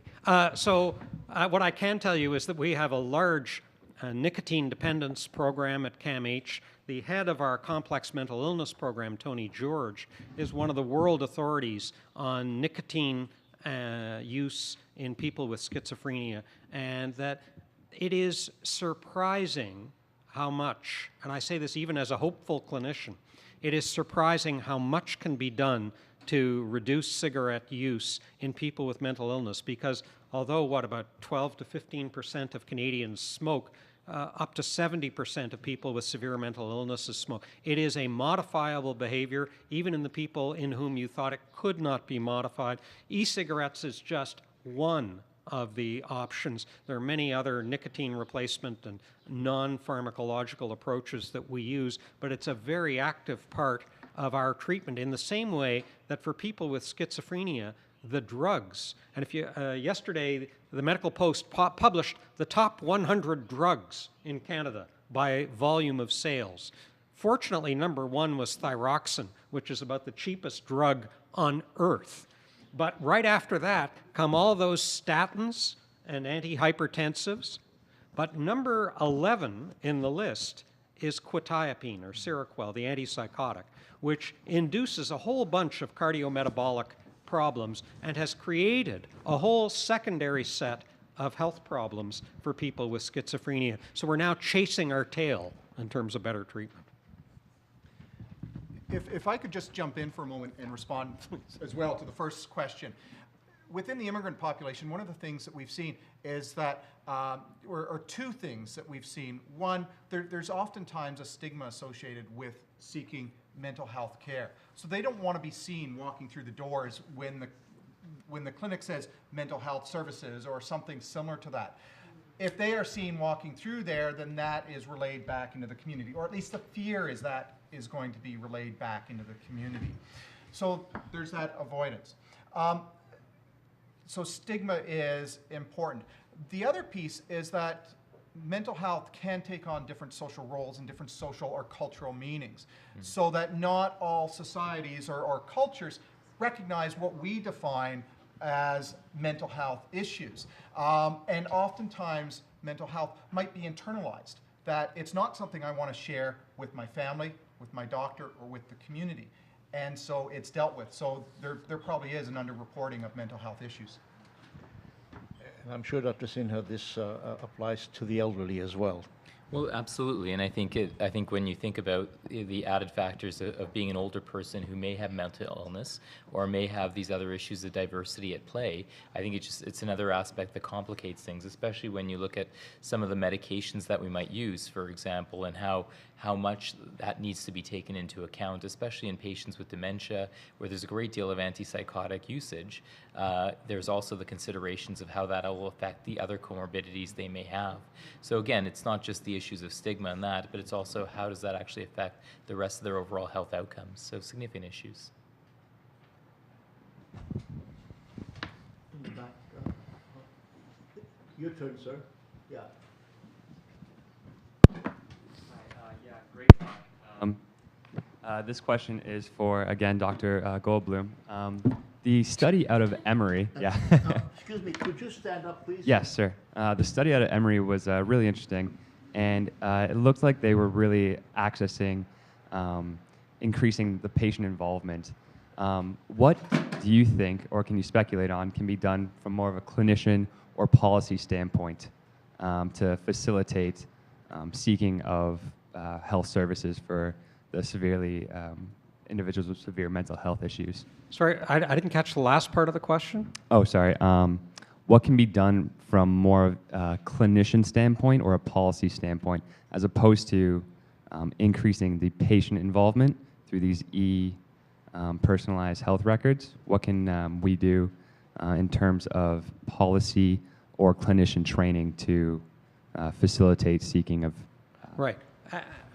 It's a big question. I mean, the clinician training, it's interesting at the Mental Health Commission of Canada, we're working now with the Royal College of Physicians and Surgeons, not to affect psychiatric training, but to look at the other non-psychiatric specialties around how they improve their training in dealing with the needs of people with mental illness. And they recognize at the Royal College this is a deficit, whether it's in surgical training or medical training or obstetrical training. So there's education changes at that level. There are system changes that happen in hospital and healthcare agency levels around monitoring policies. I mean, we have a metabolic monitoring program for anybody who's on an antipsychotic. It's not left to the individual clinician to decide.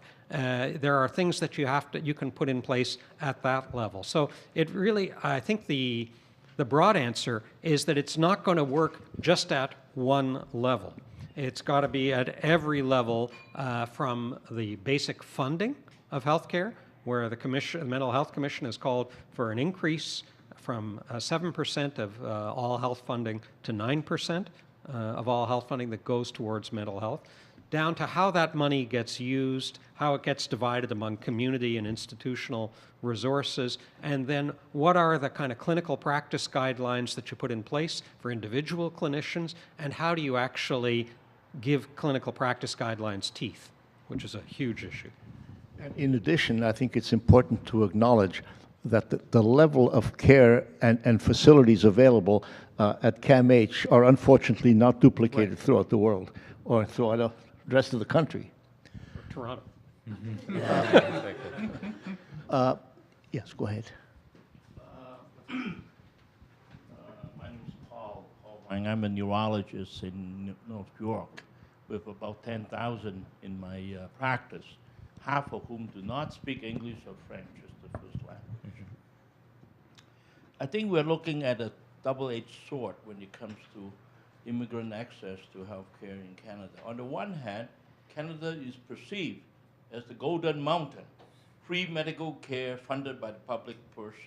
Why don't brother, mother, grandfather, grandmother come to Canada and enjoy the free privileges here? And we see that in the second, third generation immigrants. On the other hand, as you know, in the sponsored immigrants, by exclusion, the immigrant is not allowed to access social services for up to 10 years. Absolutely.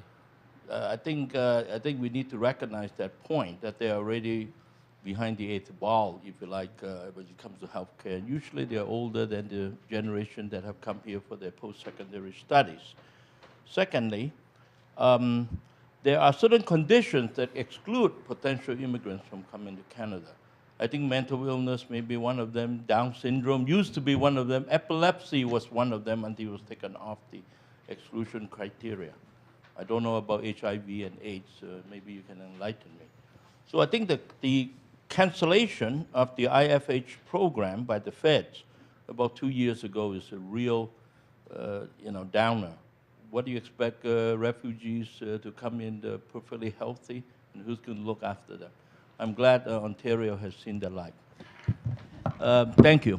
Thanks for those comments. Dr. Newbold, would you like to comment further? Yeah, well, one, the cancellation of the IFHP, it's had tremendous implications across the province and in terms of service provision for sure.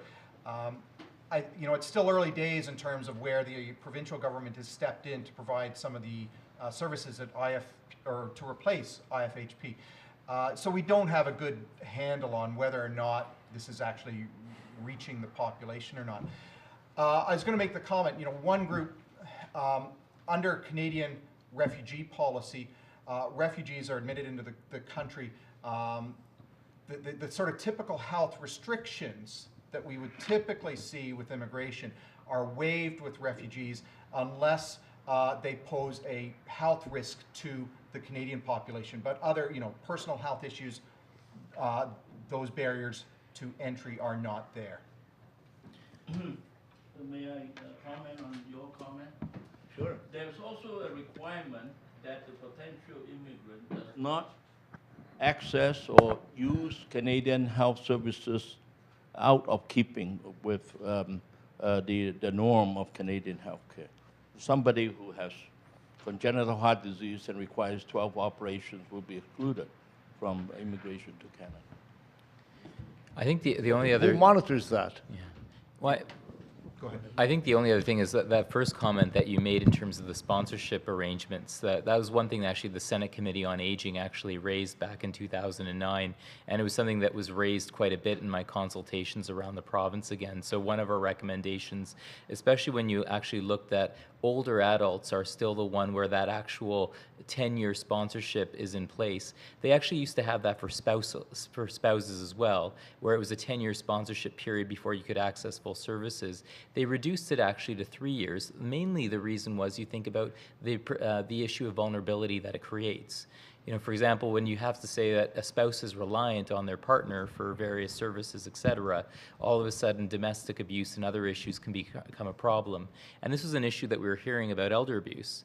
Grandparents, or a parent comes over, and then because they cannot access long-term care or home and community care services, they must be dependent on their families, and sometimes that's not a positive experience or changes in experience and puts people in an incredibly vulnerable situation.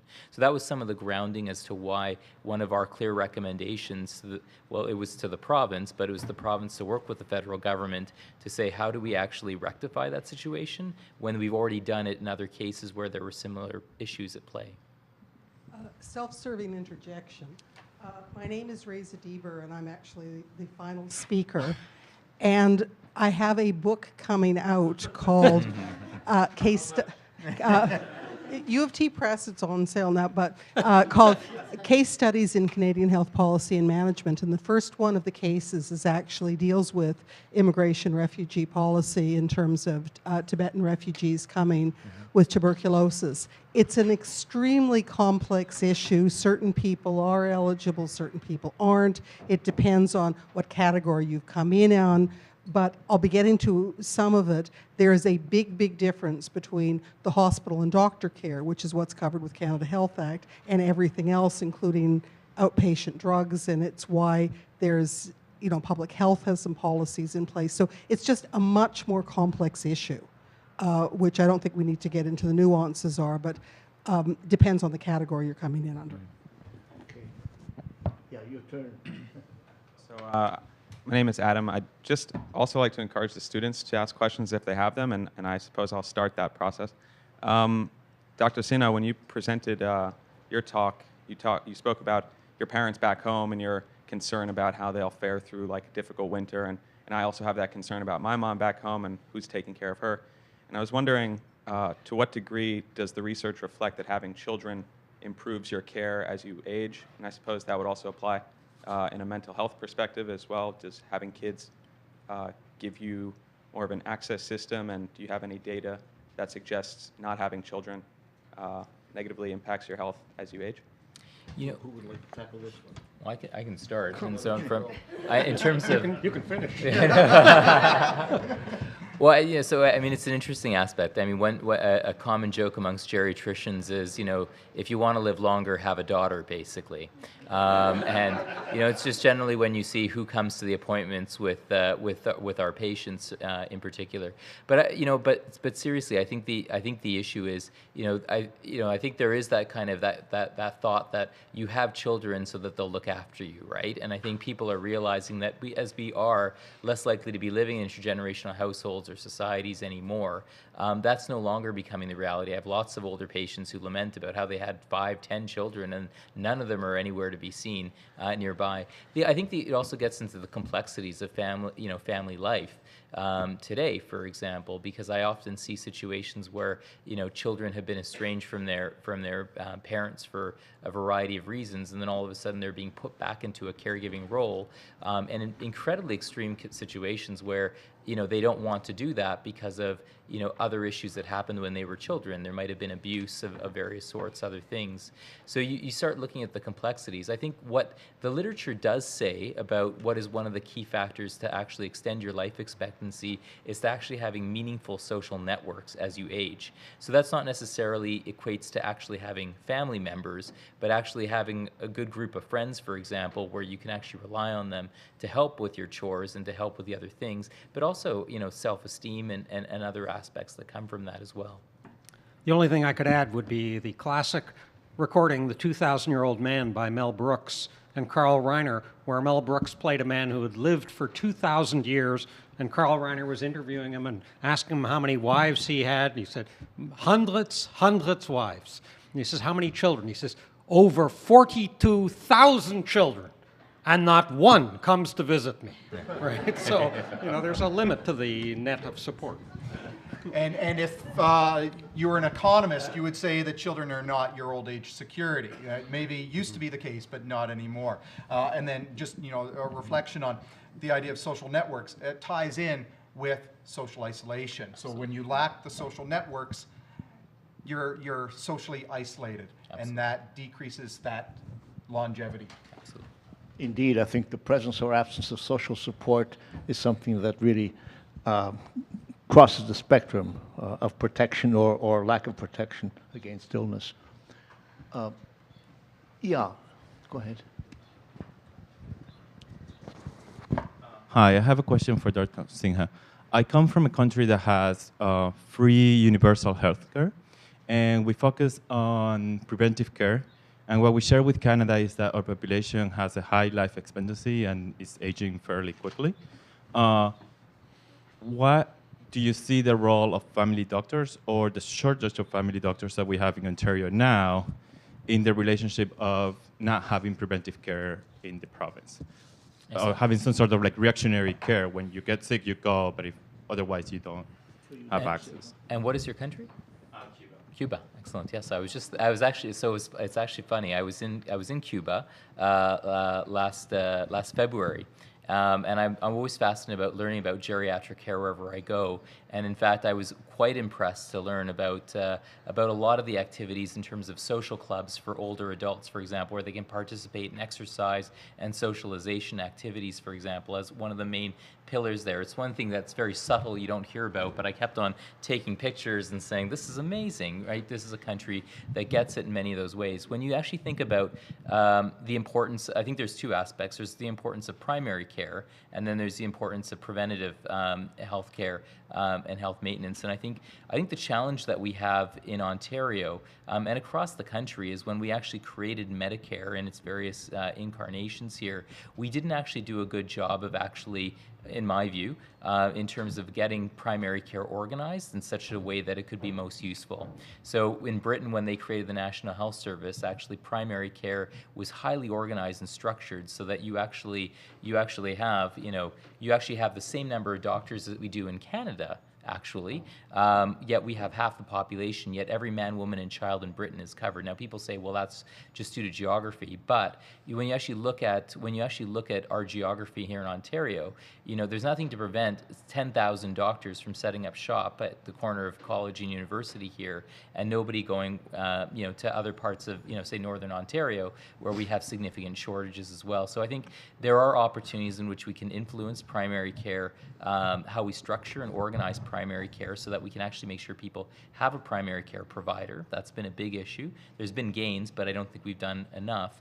And then I think when we actually look at the quality of the primary care we're providing, I think this is where a lot of preventative health and health promotion should be a core focus, but not just within the world of healthcare, but in terms of other things we do, in terms of the way we design our cities to make them more walkable, to encourage more cycling, to encourage more socialization. I think all those things influence, but I also think when we think about the standards of primary care, the question is, we actually look at vaccination rates amongst older adults. People know about getting your vaccinations as children, right? But there's actually a vaccination schedule for older adults, but people don't know that, and I have the data to show that we really don't know that, and we don't actually pursue that, but that's actually a health benefit that's covered through our healthcare system, yet it's not actually being actively practiced. So there are many things that can be done, and I think we all, in a sense, not just within healthcare, but I think as a society, we all have to play a role in that in terms of how we design our cities, our communities, and the healthcare system as well.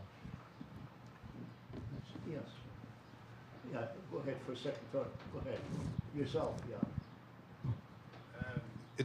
You've given me a segue to the question I was trying to ask you before. As a physician who's spent 1 day a week for the last 16 years in Parry Sound, one wonders how the distribution of physicians is going to be changed. I don't think it's going to be by 10,000 physicians moving from College Street to North Bay, but there needs to be some systematic approach that allows a better access, and I do use telemedicine, and it's a great tool, but it's not really the same. And in my view, in the work that I do, and you don't see the same number of people if you go to the telemedicine office. It's a slower process for me. I'm just curious if there are thoughts about how this is going to be tackled, because it's the number of the discrimination of the North. Well, I'm looking at my watch, and I recognize that, first of all, we've had speakers who have been meticulous in maintaining time. We've had a participatory audience. Therefore, I think we all deserve some coffee. Let's take a 10-minute break. Before you have the break, however, there's another item of business.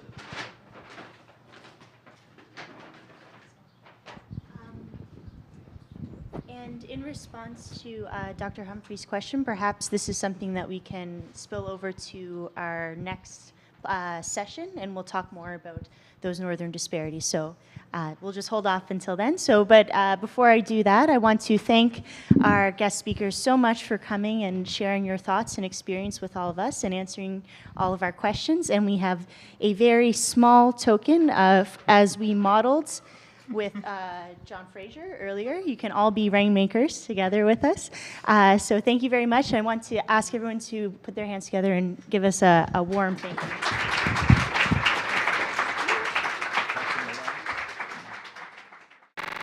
Well, thank you guys for coming to the second half of the Massey Grand Rounds 2014, the panel discussion. So I am Patrick Stedman. I'm the co-chair of this panel discussion. Yeah, and I'm Alex Harris, one of the co-chairs as well. So this will be about strategic interventions and solutions. So we have one slight change to make. Our moderator, Kelly Crow, is sick. So today we have filling in Veronique Morin, who's also a journalism fellow at Massey College. She's the Webster McConnell Fellow. And she's an award-winning science journalist with over 20 years experience both in print and in documentary form. She also was a former president of the Canadian Science Writers Association and former president and the founding first president of the World Federation of Science Journalists. So your impressive resume. And we're pleased to welcome again Dr. Bruce Newbold, who will be part of the panel. And as you knew from the earlier presentation, he's the director of the School of Geography and Earth Sciences at McMaster. We'd also like to welcome Dr. Andrea Bauman, who is the scientific director of the McMaster University site of the Nursing Health Services Research Unit. She's also the associate vice president of global health at McMaster, director of the Master of Science program in global health, a professor in the School of Nursing at McMaster, and also the director of the World Health Organization Collaborating Center in Primary Care and Human Resources. Also to my right is also Dr. Reza Dieber, who is a professor here at the Institute of Health Policy Management and Evaluation. She was selected as an expert by the Health Evidence Network of Canada, and her current research centers on Canadian health policy. Also in 2009, Professor Dieber received one of Canada's most prestigious lectureships, the Emmett Hall Memorial Lectureship, and it recognizes outstanding contributions to health ideals articulated by Justice Emmett Hall. So, Want to say something before we start? Veronique, do you want to come up and say something before we start, or just go with the speakers? Okay. all right.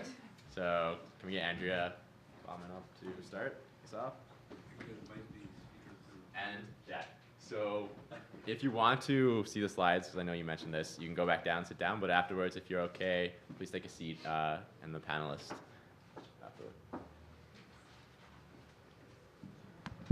Thank you very much. When Dr. Angel phoned me to ask me to do this is a long story, but when I was a PhD student at the Institute of Medical Science, Dr. Angel was the scientific director. And I, of course, when I was admitted, had never met the scientific director or the head of the institute. And so I started. I had left my job. I had no money. And then one day the phone rang in October, and it was Dr. Angel. And he said, "Hello, Andrea." Of course, I said, "Oh, hello, Dr. Angel. You know, you're just about faint, right?" And then he said, "I have good news for you. We have a scholarship." And I never forgot that. And when he phoned to ask me to do this, I thought, this is the callback. So if any of you poor graduate students need money, Dr. Angel's here today. And I did come to U of T to study decision-making at the time. Medical and nursing decision-making was my interest. And I'm pleased to say also, Dr. Dieber, I was her very first student. I'm only a couple years older than Dr. Dieber, but we're aging together and having an interesting time. I was her first graduate student. She had just come from MIT. So this is truly full circle for me today, and wonderful to be here.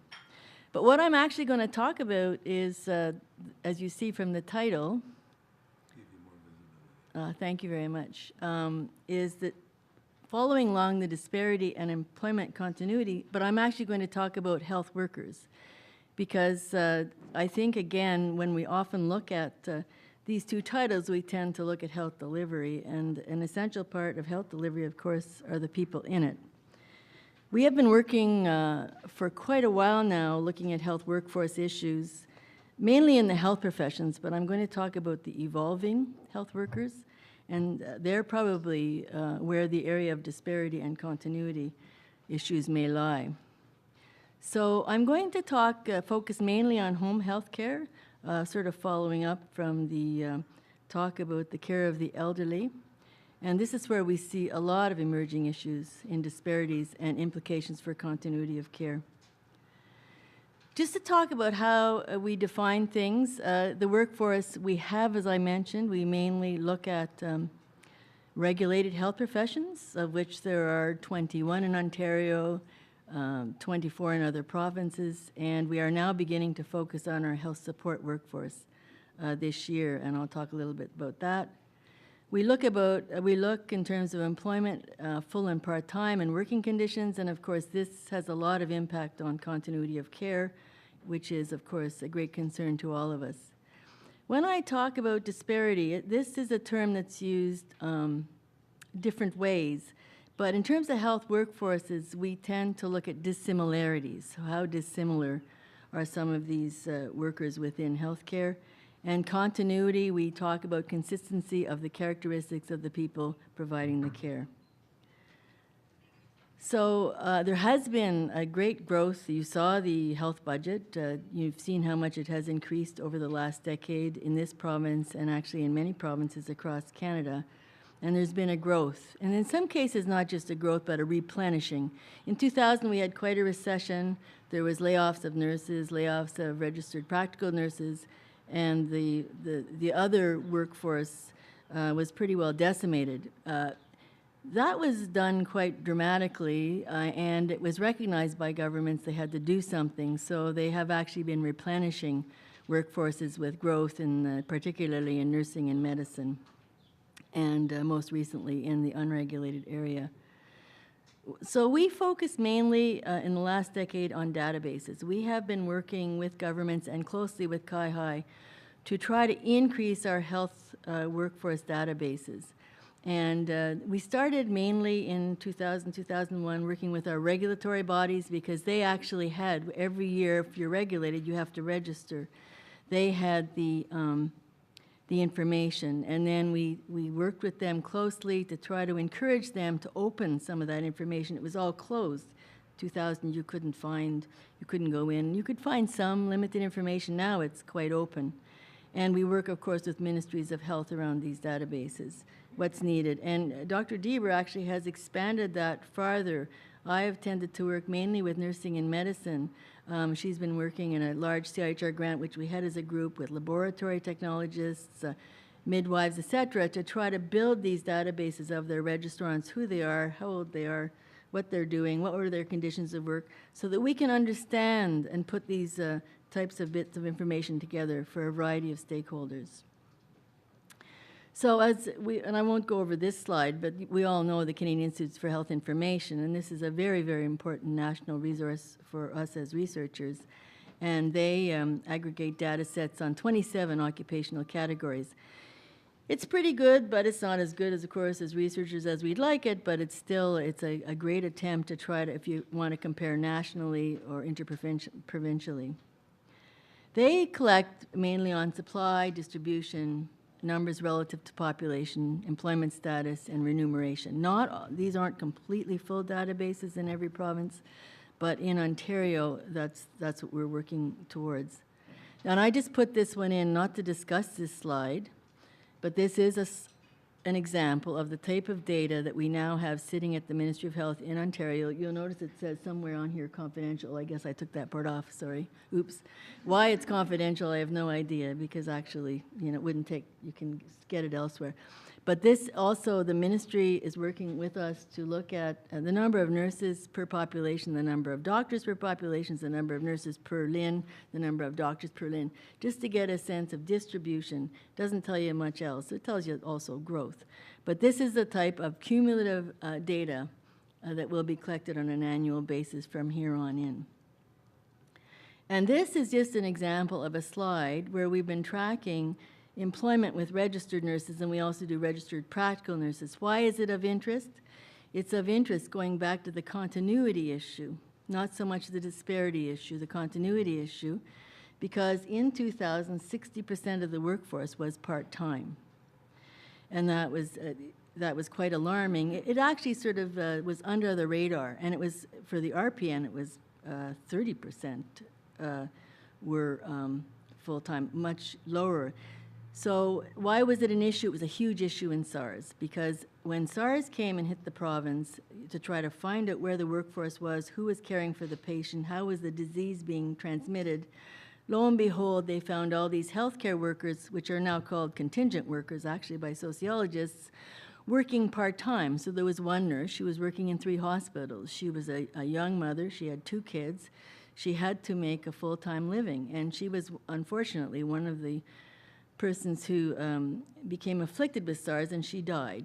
And those cases were very well written up in the Walker's report. So several doctors and several nurses died during that, and that's when the province became very interested in the workforce, like how healthy was it, what did it look like.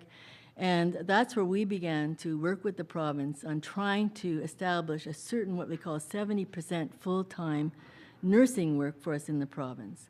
It goes up and down now. The province have made an annual investment in that workforce. Full-time, we believe full-time workforces are important in continuity. Is there any actual scientific proof if you have the same person or you actually know who's caring for you? No, there's probably no scientific proof in the terms of how we think of basic science.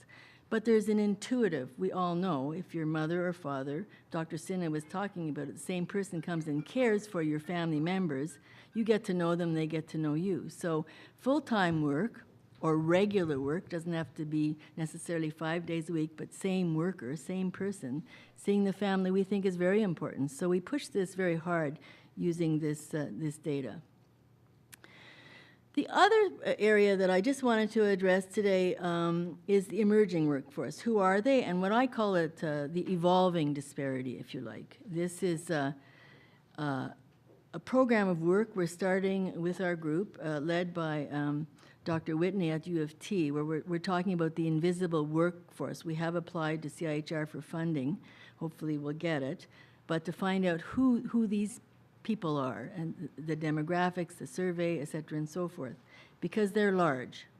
We don't know the numbers, but they're probably as large as the regulated workforce. We don't know, but it's a goodly number. This is the type of nomenclature you see now. It's the unregulated caregivers, the health support workers, the personal support workers, the healthcare aide, the long-term care aide. David, there's actually a mental health aide as well. And the list goes on. It's about 15 definitions long. Who are they? What do they do? What do we know? We don't know very much. With this grant, there is a survey. We're starting with PSWs. It's unfortunately, well, I suppose it's a democracy, it is voluntary. So we won't get the full complement. You see, with the doctors and nurses, et cetera, and so forth, we have them all. Because in order to be registered in Ontario, in Canada, you have got to fill out your annual form. And that's a really great value to researchers, as it turns out. But these other types of categories, they're not regulated. There is no database. It's held with employers. So employer to employee, it's very tedious to go from employer to employer to find out how many. But you saw in the paper, perhaps in the Globe and Mail, our Minister of Health made a $3 million investment only 2, 3, 4, 5 months ago in personal support workers. All of a sudden, you see schools pop up. You see, because their course can be anywhere from 6 weeks to a month. More than 6 weeks to 3 months. Highly varied education, and they're launched out into the workforce without much tracking and they have workforce issues themselves. You've seen in the paper, they're the most poorly paid, they're $12 an hour. Many of them have to travel from home to home. When I was a nurse with the VON years ago, I always was paid for my gas. They are not paid for gas. Many of them walk, and they're mainly women, and they're often women, new Canadians. So this is, again, an issue of disparity, and they are providing a lot of important health care to the citizens of Ontario, and something we should be looking at. So again, what does the data tell us, and why is it important? It's really important because of concepts of continuity and disparity in health human resources are very important for us as researchers. We know a lot, as I said, about the regulated workforce, and we have a proliferation of evidence to say that interdisciplinary care is very important. There's lots of evidence. I mean, there's been study after study. There's many articles. But what is interdisciplinary care now? It actually can involve in the home six workers, if you like: physician, nurse, respiratory technologists, PSW. Sometimes it has now a medical assistant. I mean, you can have 6 people in your home, and that is interdisciplinary care. But what does it mean in the home? You know, probably very confusing for the patient. So we need to have information about who the teams are and how they work together. And we definitely need to continually address disparities, a variety of disparities within the healthcare workforce. So I'm going to conclude with that, and we left a few references of some of the articles we've written on the subject. So thank you very much.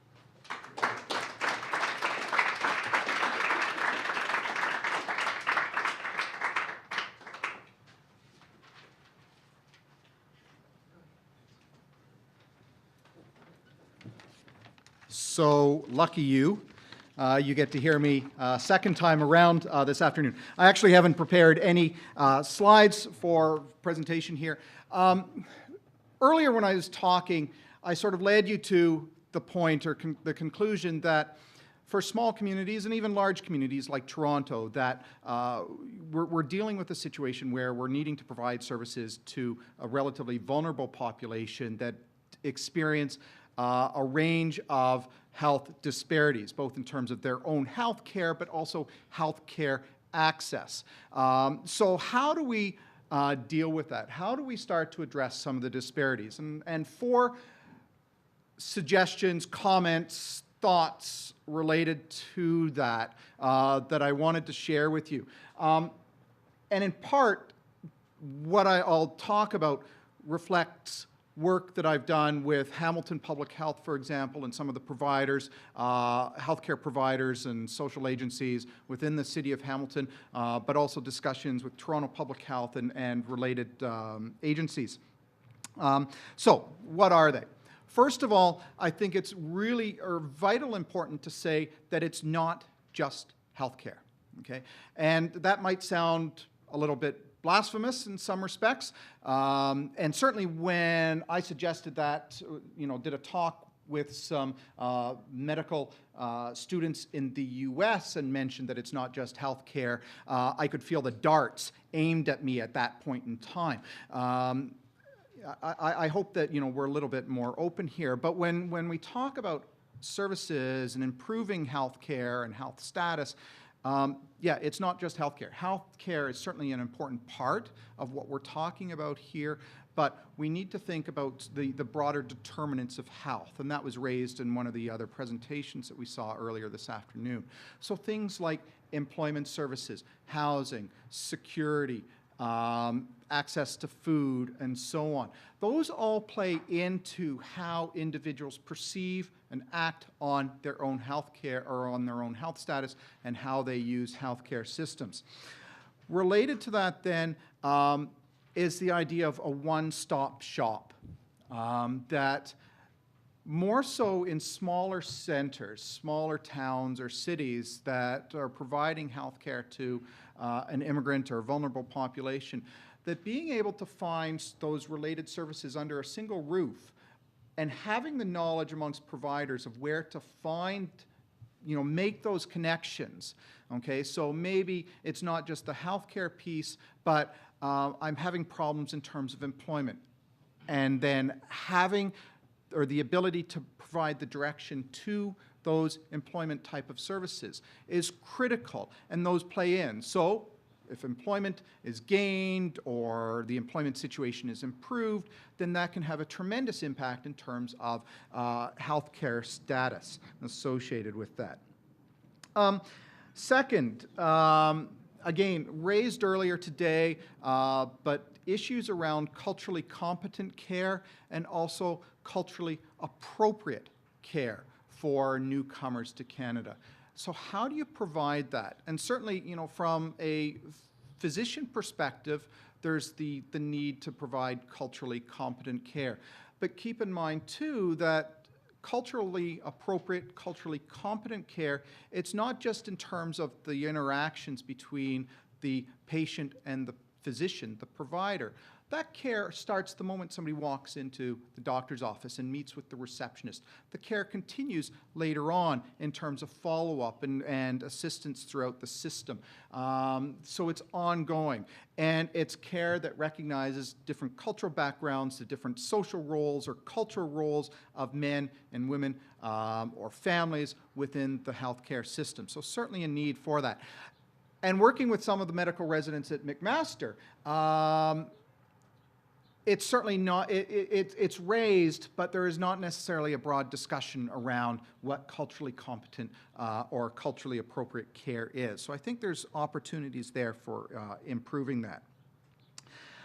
Third observation is part of it, the question that we're looking at is education. So how can we use the opportunities and the resources that we have within our communities in order to provide mentorship and provide the linkages? So we certainly look to the social care providers, the healthcare providers within our communities for that care. But there's also a huge embodied amount of information and awareness and knowledge within the immigrant population, the immigrant community or broader ethnic communities themselves. We could capitalize on some of those ideas, and I certainly heard, just sort of very briefly, Matt Galloway, CBC Metro Morning, talking with a local provider here in Toronto about how they're using immigrants in order to mentor new arrivals in terms of seeking health care and the importance of health and so on. I think, though, that that's largely an untapped potential. And there's a lot of room for expansion of that role. By doing that, It also provides opportunities to lessen social isolation, to build those social networks that we talked about earlier this afternoon, and provides opportunities then to sort of integrate newcomers into the broader community through recreation or other types of opportunities there. Fourth comment, final comment, is in terms of providers, and you know, if whether your own experiences in terms of the healthcare system, that oftentimes it can be a very sort of disjointed or rushed type of experience in and out of a doctor's office, and that's sort of where, you know, I cut short some conversation earlier on, but the importance of listening and understanding and continuity of care in terms of providing that sort of care, coordination of services across a number of different providers, and understanding how people arrived in the office, contextualizing that care and understanding the journey, that health status isn't just the moment that they present in the office, but understanding the long-term implications of how they came to Canada and what brought them here and what the experiences were en route to Canada. Also related to that provider piece is to destigmatize the location. So it was a comment that I made in the roundtable discussion towards the end of our last session, that, you know, to really sort of destigmatize healthcare issues, and particularly around mental health. So locations that are less threatening or non-threatening to arrival, so that they do feel welcome and want to walk through that door. So I'll leave it at that. Thank you.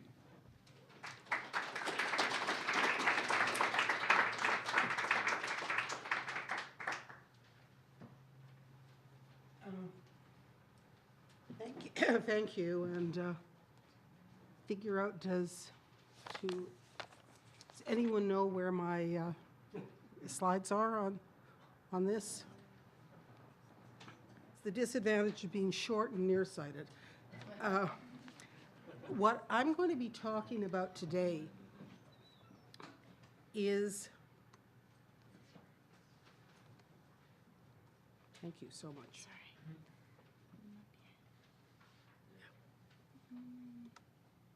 Perfect, thank you. Yeah, what you can do in health systems, there are issues that are micro at the level of the individual provider, the individual, and we've been focusing a lot on that today. There's more meso ones in terms of how organizations are set up. And I'm going to focus more on the macro level, sort of the view from 20,000 feet, and how some of the ways in which the system is set up can or can't get in the way. This is my cartoon on health reform. On the left is where we are now. On the right is where we would like to be. The middle part reads, "Then a miracle occurs," and the critic is saying, "I think you should be more explicit here in step 2. So my necessary disclaimer, and I am repeating also what Dr. Newbold indicated, is that we're talking about healthcare here, and it leaves out a lot of the very key factors that influence how healthy people are. Housing, food, air quality, water quality, all kinds of things are absolutely critical. Also to note that the issues around immigrant health are not new. I was born and grew up in Toronto, and I remember when I was a child and you would hear that somebody was in the hospital, you would not ask what hospital, you would ask what room, because there was only one hospital that if you were Jewish, you could get kosher food. So by definition, any Jew would go to that one hospital. Although occasionally, if they couldn't, they go to the Seventh-day Adventist because you could get vegetarian food. But so what's the Canadian system? That's a trick question. There is no such thing as a Canadian system because constitutionally, we gave health care to the provinces, and it's a provincial responsibility. So there's an enormous variability both between provinces and also within provinces. One size doesn't fit all, and you were hearing some of that just in terms of the question about how well you could get care if you were in a rural, remote area as opposed to if you happen to be in an area nearer some of the facilities. The difficulty in trying to use telehealth, because of that, if you're licensed in one province, you can't necessarily practice in another province. So that, to set the thing up, we've got all of these provincial rules in place. Also, if you talk to Americans, you can tell them, no, we don't have socialized medicine. We, in fact, don't have an NHS model. What we have is public financing of certain types of health services, and they're provided by private providers. A lot of them are not for profit, but it's confusing when you talk about a public hospital. Public hospitals are not public, they are private, not for profit. Doctors are not civil servants, they are private providers. So whenever people say, oh, we need to have more role for the private sector in providing health care, it's, guys, it's almost entirely private now. And then to totally confuse the Americans, we call it Medicare, which is what they call their system of care for people who are elderly, but it's actually was set up as basically a very similar model. So what about private money? Private money can come from private insurance, which is also employer provided. It can come from out-of-pocket payments. It can come from charity. And even though people talk a lot about how public the Canadian system is, we're on the low end internationally. We're about 70% public financing. Now, you can get into stupid nuances around what you count and what you don't count, but for the most part, we're on the low end in terms of how much is paid for publicly. What's the role of the federal government in this system? It's to send money. And the money goes into provincial general revenue. So we have lots of battles about how much and how do you distribute it, and what strings are attached, and I won't get into the details here. And right now, provinces have to comply, and Dr. Lowy mentioned the Canada Health Act. They have to comply with the terms of the Canada Health Act, or some money is withheld. But the Canada Health Act, as you will see, does not by any way, shape, or form cover everything we do. Now, it's one of the things, this change in funding formula made things easier, because in the old days, you would only get federal money if care was given by a doctor. So if you had a nurse practitioner project, you couldn't get money if the care was given by the nurse.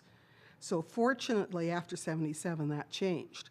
But the Canada Health Act is this piece of federal legislation, and it's a floor, not a ceiling. It's based on 2 old pieces of legislation.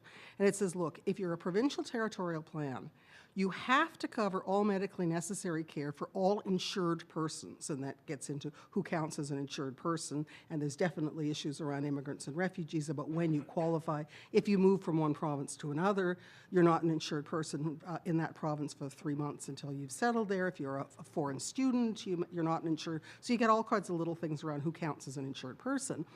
But there's no co-payments for insured services, but the insured service definition is based on old law. So it's based on where care is delivered, which is in hospital, because there was an old Hospital Insurance and Diagnostic Services Act, or who gives it, which is by physicians, because there was the Medical Care Act.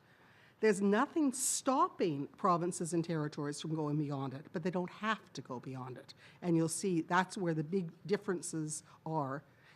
So the hospital service definition was incredibly expansive. Anything to inpatients or outpatients at a hospital if it's medically necessary to maintain health, prevent disease, or diagnose or treat an injury, illness, or disability.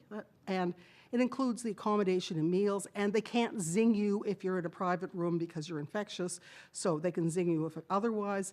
Nursing, labs, radiology, and you see again, you can see lawyers writing this.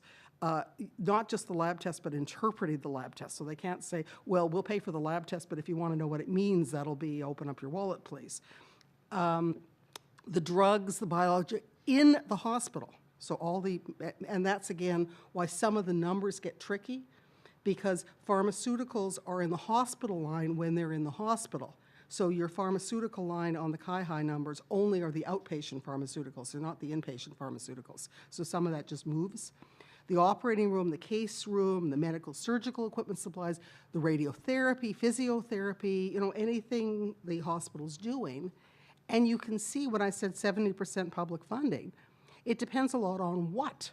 Hospitals, 99%, physicians, 99%. The other fee-for-service professionals, 7%. The drugs, about just over 1/3, but again, that's a complicated thing, which you want. So what I call the first law of cost containment is that the easiest way to contain costs is to shift them to somebody else. So if you move care out of hospitals, you move it out of the rules. It's no longer under the Canada Health Act rules. You don't have to pay for them. A lot of them are clearly medically necessary. Prescription drugs for cancer treatment. You keep seeing the sob story of the week of the person not getting their prescription drugs paid for because they're an outpatient. But also a whole lot of the things that we've been talking about today. Outpatient drugs, rehab, long-term care, home care, mental health. Because mental health was excluded from the old law because when they put the law together, they assumed mental health meant provincial psychiatric hospitals. So since provincial psychiatric hospitals were already being paid for by the province, you didn't need to include them, so they excluded mental health unless it was less than 10% of the hospital beds. Mental health sort of fell through the cracks on this because it was done differently. So it depends on where you're giving the care. If you're in a hospital emergency room, it's going to be handled differently than if you're a private clinic. If it's given by a doctor, it may be different than if it's by a nurse. May depend on patient and disease. You may have special plans for seniors, special plans for those with cancer, special plans for those with HIV/AIDS. So one of the problems is that people then say, oh, we need more money to the hospitals. We need more money to the hospitals because you know you're going to get it if it's in the hospital, even though other ways may be much more cost-effective and make a lot more sense. And Dr. Bowman's point about the workforce comes in here clearly because a lot of this new workforce is being delivered in places other than the hospitals. Now, another point I want to make is that health costs are often large and unpredictable. That's why we need insurance. And they vary across the population. So we, years ago, did some research where we looked at the distribution of health expenditures. This started when Alberta was saying, oh, we should go to medical savings accounts, and the, Kirby report was saying we should be thinking about medical savings accounts, and there was a whole big push for medical savings accounts. And we said, what's the data show? So Manitoba is a national treasure, and Manitoba allowed us to take their data for doctors, hospitals, and physician drugs. We arranged them in vintiles, which is 5 percentile groups, arranged them from the lowest to the highest spending to look at the distribution. And I'm double counting, I'm showing the top 1% here. And this is what the distribution looks like. And you can see that, yes, on average, you were talking $2,200 per head, but you don't hit that to the 80th percentile, and a phenomenal amount of that money is the top 1%.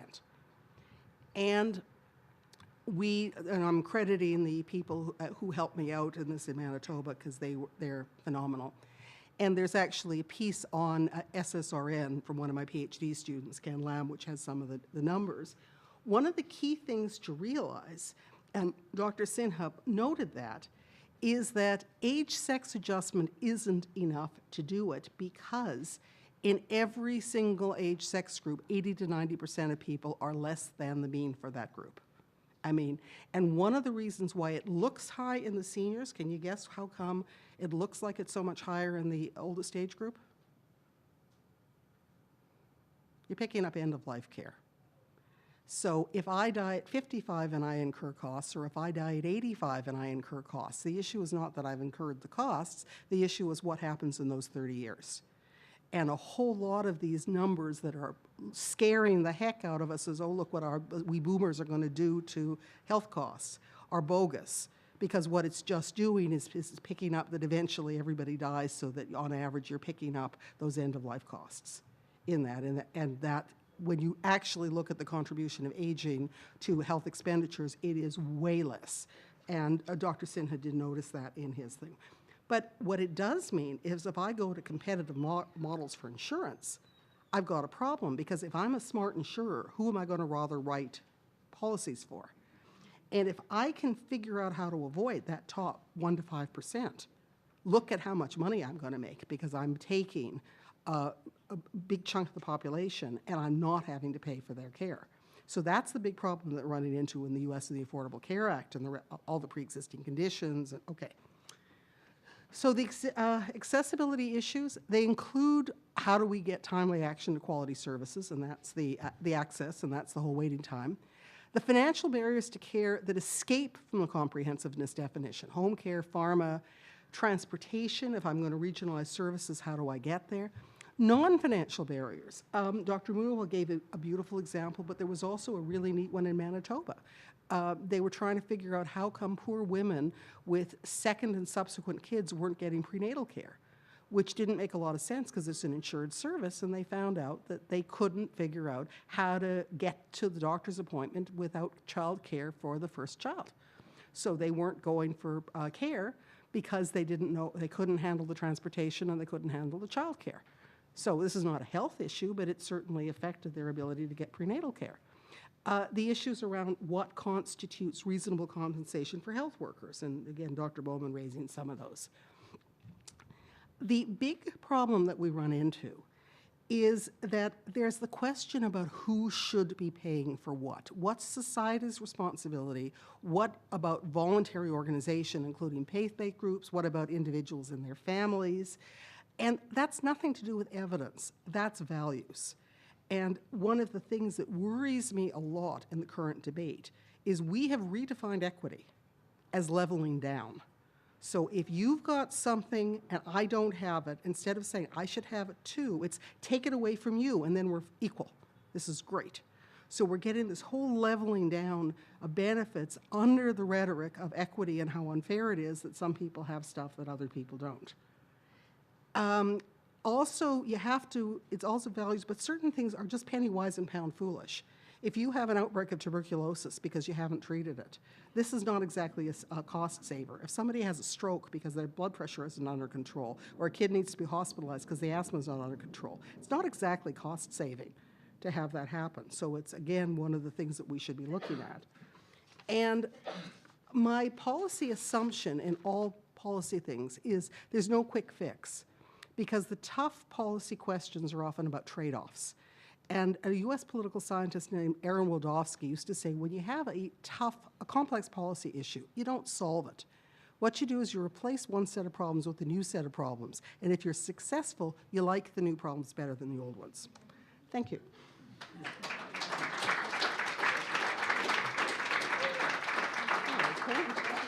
Yeah, I was just going to go ahead first. Okay, so I'd like now to invite all our speakers to the table so we can receive your questions. I'm happy to be with you. I'm covering research science in Montreal. I'm a freelance reporter, but I also work for a television program on Télé-Québec. It's a public television program. I just wanted to tell you this quick story while you're sitting down, is that we usually at the end of the program have a discussion about new research, and I'm usually the last one to raise the question, but what about disparities in healthcare in this particular issue? And one of the last discussions we had was on the techniques of to resuscitate someone after a heart attack. And so the numbers, the figures, the disparity, depending on where you are, if this happens to you, is tremendous. It could be 20% if you're in a hospital, close to a hospital, but if you're in a region where there's no healthcare service, it's 3% chance of being brought back to life. So that's one example. But I'm sure you have several questions for our guests, and we actually covered a wide range of issues that are related to disparities right now, whether it be regional, cultural, and we're happy to take your questions. We have Patrick in the back and Alexandra who are going to distribute the microphones. And perhaps what we could do is actually start with Dr. Shapiro, who had a question at the end of the last session. Dr. Connor Shapiro, you had a specific question? It's paused. I got an answer from the speaker in the break, please. Right. Dr. Angel, you have a question. This part of the program is dedicated to solutions. And so I'd like to ask each of the debaters, in a way, to identify two recommendations that they each would make of their highest priority in terms of intervention. I know that there are multiple, deal with the entire, but your personal priorities based on your areas of interest. What would you recommend? Two for each. Okay. The question of who wants to go first. Okay, I'll try. The two I would do, One is much more emphasis on appropriateness than we've done, because more is not always better. And to get care that you don't need can be 0 for 2. It's costing a lot of money and making you worse. So I would like much more attention to appropriateness. The second is I would like to tweak the funding formula so that funding is, comprehensiveness and insured service are based on care that is needed and important for people rather than who's giving it and where. So that, pharmacare is one of the big things that we have not addressed. If we're talking mental health, how much of an issue is it that somebody with a mental health problem can't afford their meds?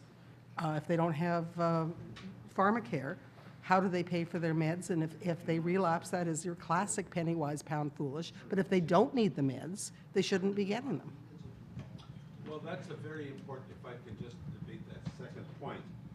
Appropriateness is easily understood by society. But tweaking funding formula is not understood. Could you simplify that? Simplify it the way both Kirby and Romano did it, which is that if you need particular care, it should be paid for, and it shouldn't be a function of who delivers it or where. It should be that if you need that care, you get it no matter where you happen to get it. Yeah, but you guys haven't. Yeah, we haven't. Do you want to go, Andrew, or shall I? I'll go, Dr. Bell. I would, of course, the first area I would always say is research, investment in continuing to understand who's out there, what they're doing, conditions of work, and finally, of course, how effective are they. The second part that I've become interested in is highly functioning teams, healthcare teams. We have a very traditional view of what a healthcare team is. And as I mentioned before, these teams are changing now. There are new players, new actors.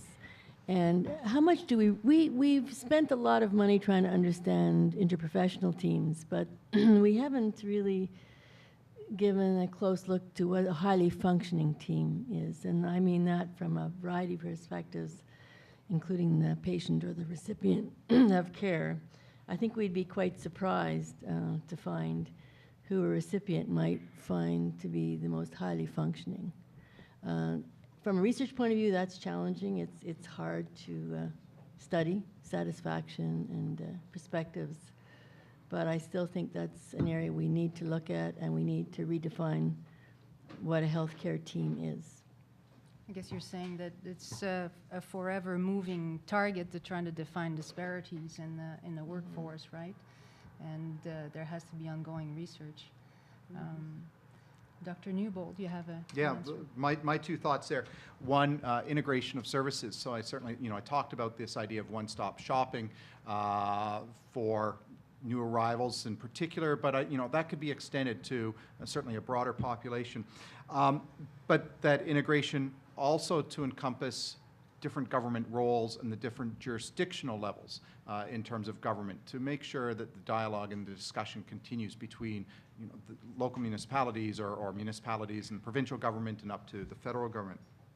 I think the second piece, and it really sort of stands in juxtaposition to the first comment around integration of government roles, but the role of the local community and the idea of mentoring there. And there's certainly multiple examples, at least from Hamilton and I'm sure other communities, where individuals have been trained to be lay providers, and they've gone out into the community and talked about the importance, say, of breast cancer screening, of mental health care, and we've seen tremendous success with those programs, and then the funding disappears. That's a different question, but they give the examples and the insights about what role those mentoring roles, or the opportunities for those mentoring roles, and what they can accomplish. But do you have a feeling that we're actually getting better than we were 10 years ago? Yeah, in terms of sort of a timeline, I'm not sure. In terms of engagement from in terms of engagement, because what I've seen oftentimes is that these programs and mentoring opportunities come and go because they reflect sort of the flavor of the day or where funding is available for something to take off. They pilot it for a while and then the funding dries up for it. There's that need for the long-term sustainability of these types of programs and to make sure that they continue to grow. The appetite is certainly there for those mentoring type of programs. It's the continuity that's the problem. That is lacking. We have a question, Patrick. If you would please stand up, introduce yourself. Thank you. Introduce myself. My name is Matthew. I'm just a first-year medical student at the University of Toronto. Thank you very much for all your talks. I wanted to talk about tweaking the funding for healthcare, and a lot of you brought up good points with integrating teams, interprofessional teams, but that takes time, and time with all the research that would go along with it. And I think one of you were saying about something about psychiatric care and providing what they need and giving the funding for that. But I find a lot of people will talk about that we should put funding towards here and we should put funding towards here. But where are we getting this funding from? Where are we taking it from? You can't just make money. So what services are we overfunding now, and where are you trying to get this money from? That's the efficiency argument. More efficient. Okay. Where this gets tricky is the whole one size does not fit all, because what makes sense for one patient may not necessarily make sense for others. One of the things that they are tending to do is to download the funding to providers who are responsible for that full patient. So the whole idea with primary health teams is you have primary health teams with a whole lot of different resources there, and they can pull together what you need for that individual patient. And in a number of cases, you can be win-win, that you're spending less money for better outcomes, which is, I would say, it's what they keep trying to do. You see the back and forth on home care, which is, is your job to keep people out of the hospital? Is your job to keep people at home? Is your job to keep people out of nursing homes? And the mix of services you give is going to vary with that. And that's why I made that point about who's going to pay for what. Because in the veterans program, one of the things that was really important to keeping people at home was having somebody come and shovel the snow. Now, is that a government role, or should you be setting up the local community that the teenager next door should be coming and helping out shovel the snow, or, having, the neighbors? So how do you make sure that people can get in and out? My late mother-in-law managed really well at home because she didn't just have this family around. There was a local fruit store and things that delivered. So they delivered food, and all of a sudden she has this informal network that can make things work. So I don't think it's as much this idea that you need more money. I think in a lot of cases you need less money, you need less pharmaceuticals, you need less of some of these things, but you have to figure out what it is that's going to, another neat study, and I'm talking too much, is that they did some studies, Janet Lum at Ryerson did some studies of social housing. And she found enormous savings of all things in 911 calls.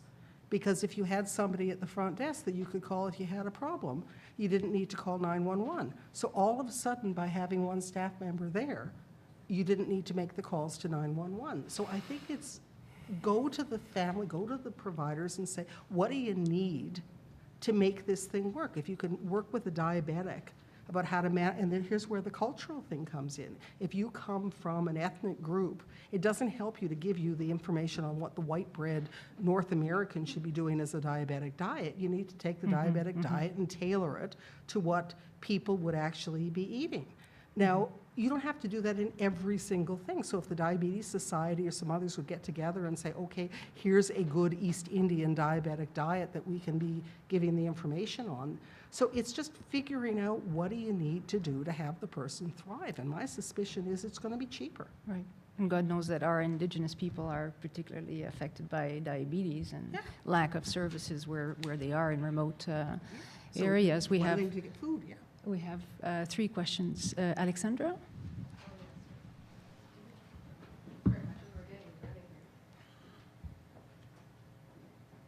Sorry, hi. I didn't really properly introduce myself at the beginning. I'm Alex, and I'm a second-year PhD student in nursing.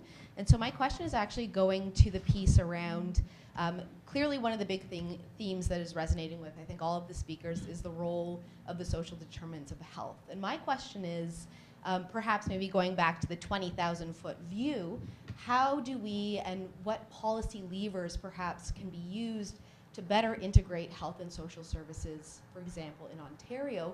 And then I guess a second part to that is how can we as clinicians or as citizens really help to support or push those types of levers forward so that we can have a much better, to your point, Bruce, around the integration, a much better integrated both health and social services.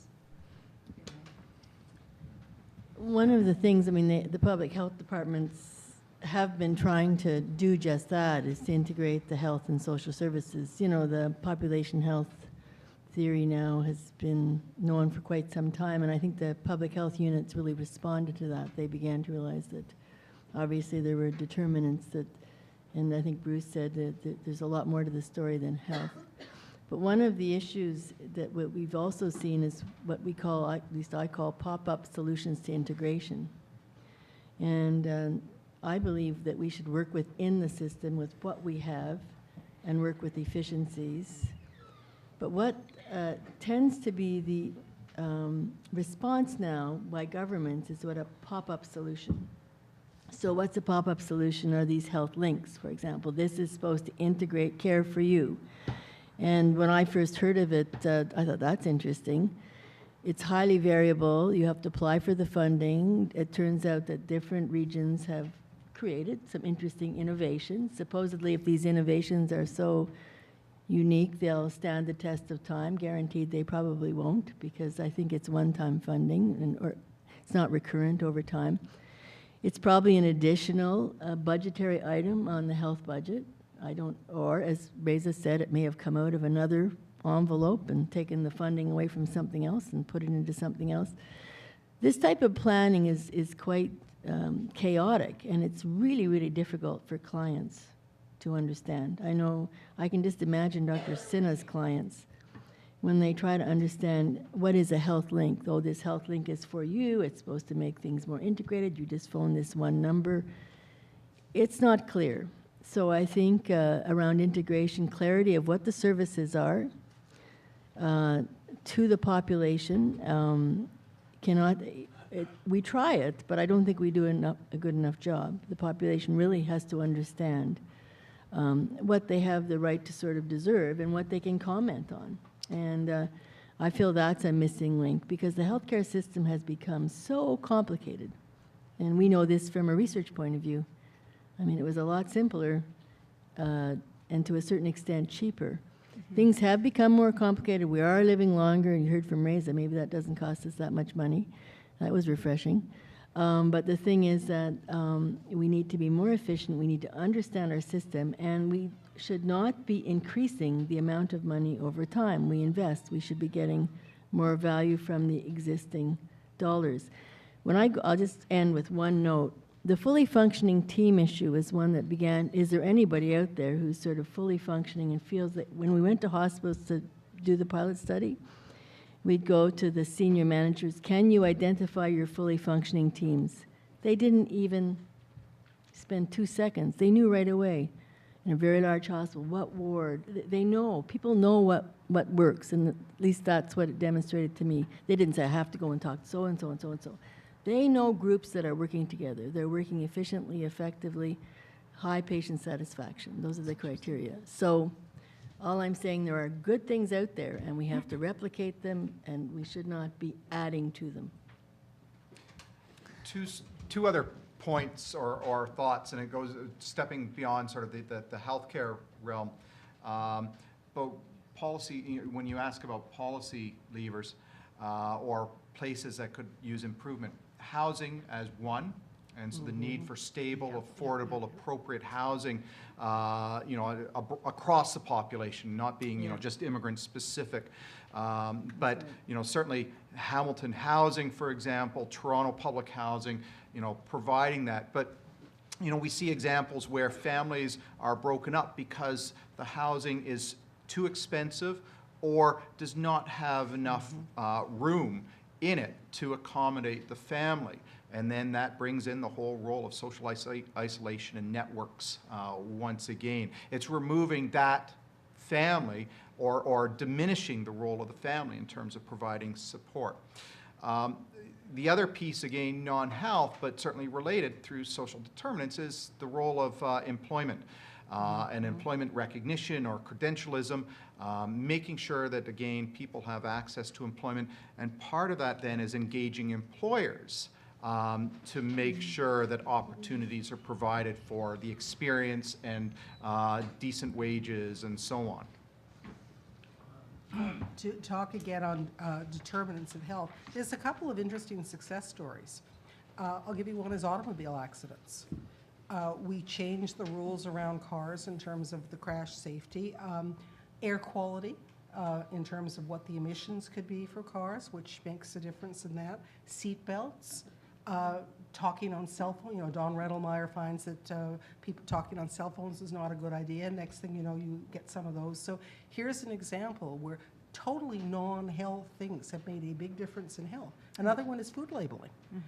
If you want to now see how much sodium is in foods or things like that. Fire safety, the fact that things are not going to, you know, the sofas are not going to catch on fire and burn you with that.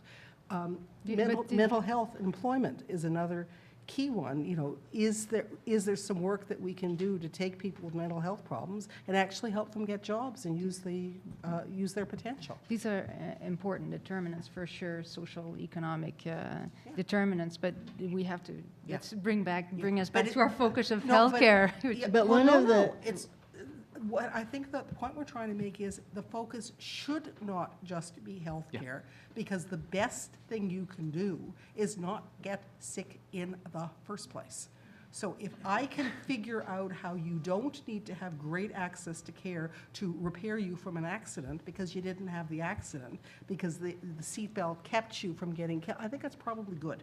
I agree with you. We don't have a single Canadian healthcare system. We have 11 provincial and a couple of territorial systems. 11? Which is the new Nunavut, province? I think it's a province now. What? Territory. Isn't Nunavut a province now? No, I think it's still a territory. Territorial Yeah. systems. Yeah. But I also agree that we have to, it's not just healthcare, we have to go beyond that to the social determinants. I wonder if we can learn from our provincial counterparts. For example, coming back to one-stop shopping, Dr. Newbold, the province of Quebec has this CLSC, which my French does not allow me to say fluently. That's right. CLSC. Centre Local Social Communautaire, whatever. And of course, Alberta had regional health authorities. They used to have 6, and now they downsized to 1 at the Ministry of Health. Why are we dealing with 14 LHINs in Ontario where regionalization of healthcare has not been shown to work?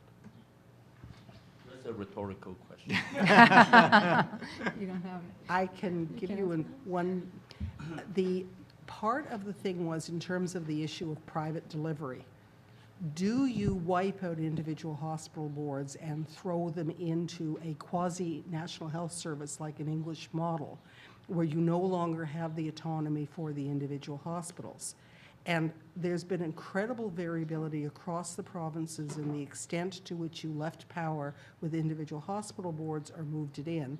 I like to tease my friends from Alberta, which is the only place in Canada which has moved towards socialized medicine, is the People's Republic of Alberta.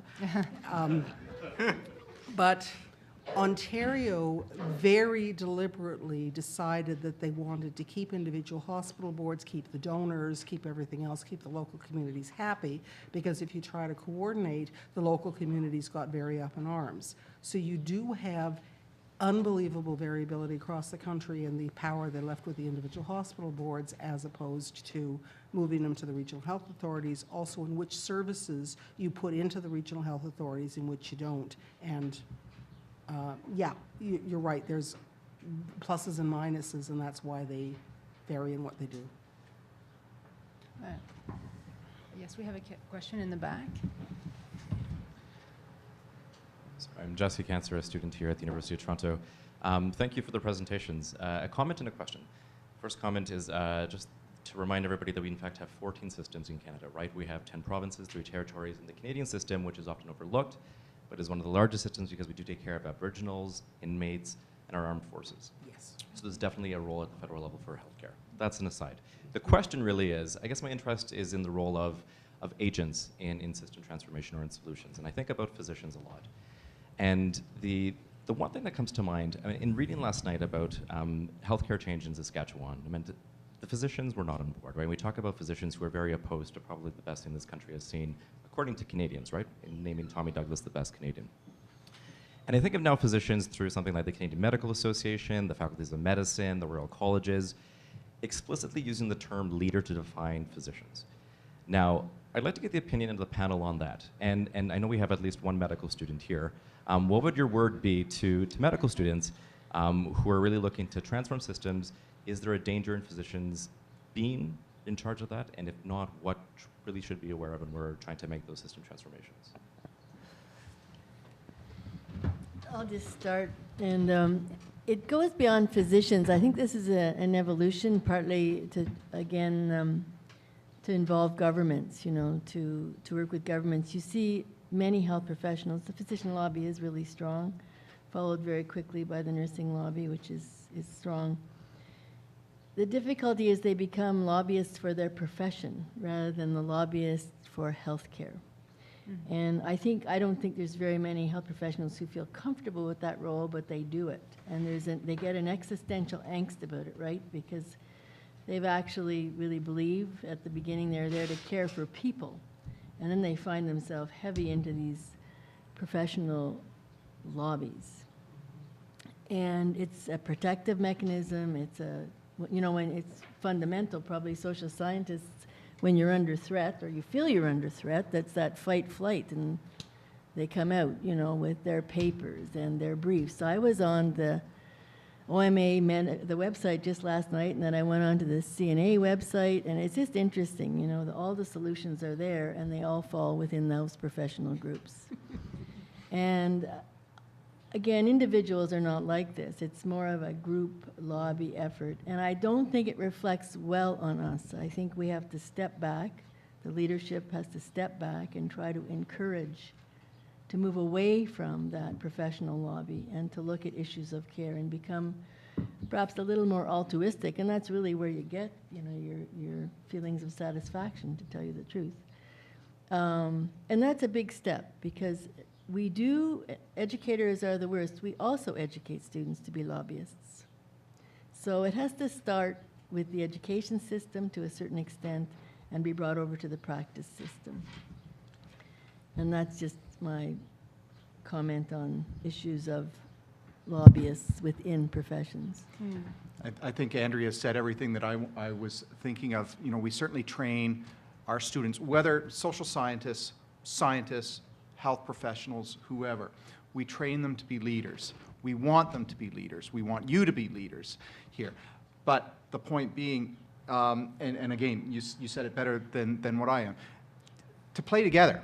You know, it's a sandbox out there, and we want everybody to play there. And I think that's is lost oftentimes, that you sort of divide off that sandbox, go back to your disciplinary pillars, silos, and you play there without reaching out.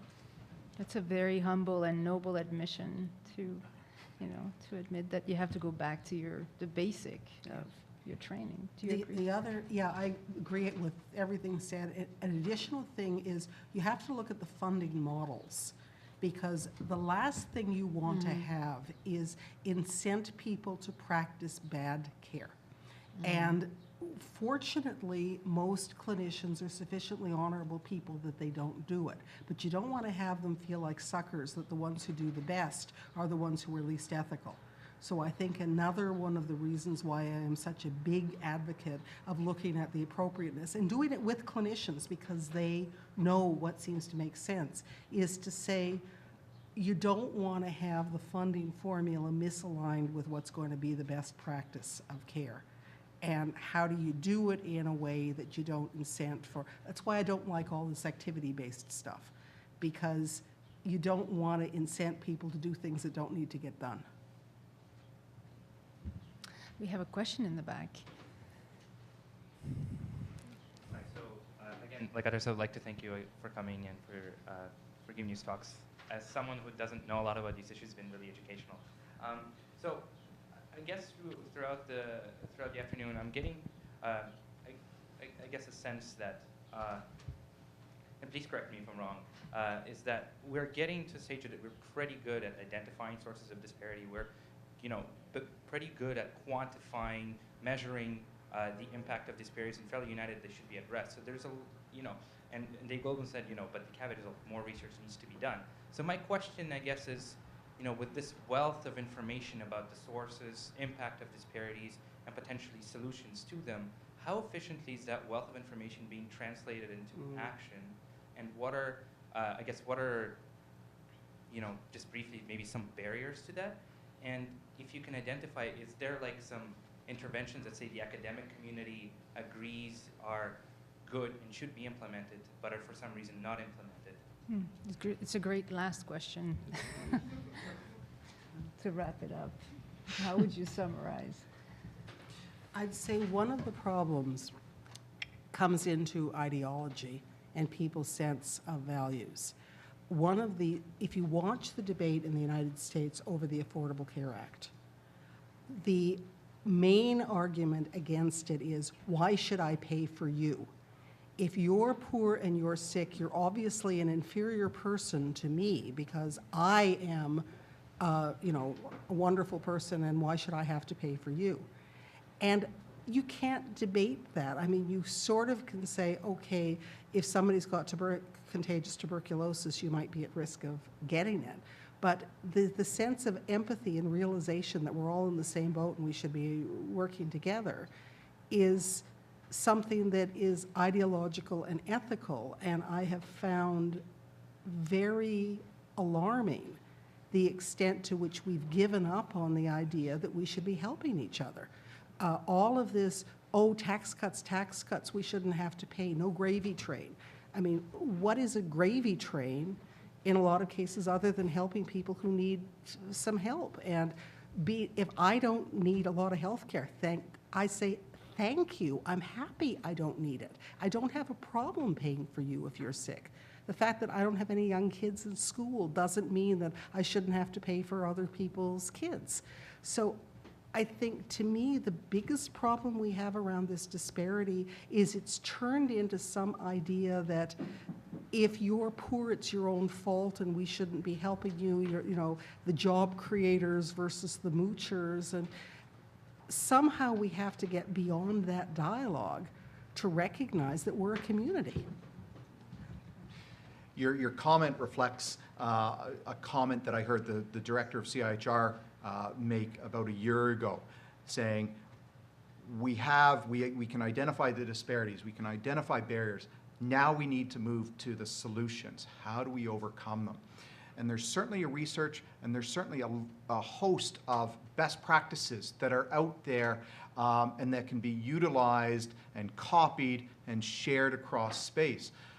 The problem is we're not always good in terms of sharing that information. Maybe the best practices or these examples are done by small grassroots organizations or small communities that don't have the expertise or the ability to share them, translate them further afield. CIHR, if you apply for funding there, they certainly want to know how you're going to take your research and then translate that into the broader community to make sure that that information is shared. But that's only one piece of what happens in the community on a day-to-day basis, that translation of research. But there's other examples that could also use that same sort of sharing so that we can deal with some of these disparities. Do you have one last word to Dr. Bauman? That's probably the most difficult question, saved for the end, right? But just to agree what's been said, but again, there are cheaper alternatives for effective care. So I think we always have to look at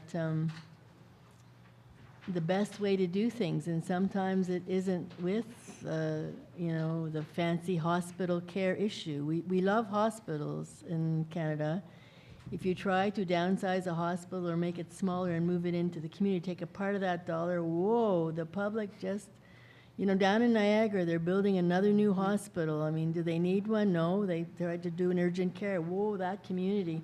It's a lot of public education, but you see, again, that's us, the public. We have to educate the public that, for example, hospitals may not be the way to have the most effective care. We have case studies of Denmark, Sweden, very good home care, people cared for in the home.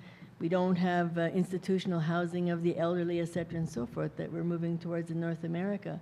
So there are alternatives, but I think, again, health professionals and higher education, like universities and colleges, have a role to also influence community with information. And it's not all about spending more money and having fancy buildings and more technology and more drugs. It's sometimes the solution is housing. I know CAMH, I mean, for years CAMH has lobbied hard for decent housing for the mentally ill. That would go a long way. They do need the medication, et cetera, but they need housing, and they don't have it. And it's only getting, in my opinion, just observing, it's getting worse. If I go downtown Toronto, I see more homeless. So the solutions in some ways are a little bit radical. You've got to step out of the box, you have to be brave, and you have to give something up. So Something, probably status or whatever. So no, not necessarily more money, but more compassion and Yeah. more talks. I guess symposiums like this help to think things through and find solutions. I'd like to invite now Dr. David Goldblum for a final word. Or no, am I making a mistake? There's a ritual here that we... Well, the ritual. Oh. You have a gift. Thank you so much, Dr. Bauman, Dr. Thank you. Newbold, and Dr. Dieber. Now you get your umbrella and get protected. Oh, I do. Wow. Sorry, Bruce, only one. Thank you.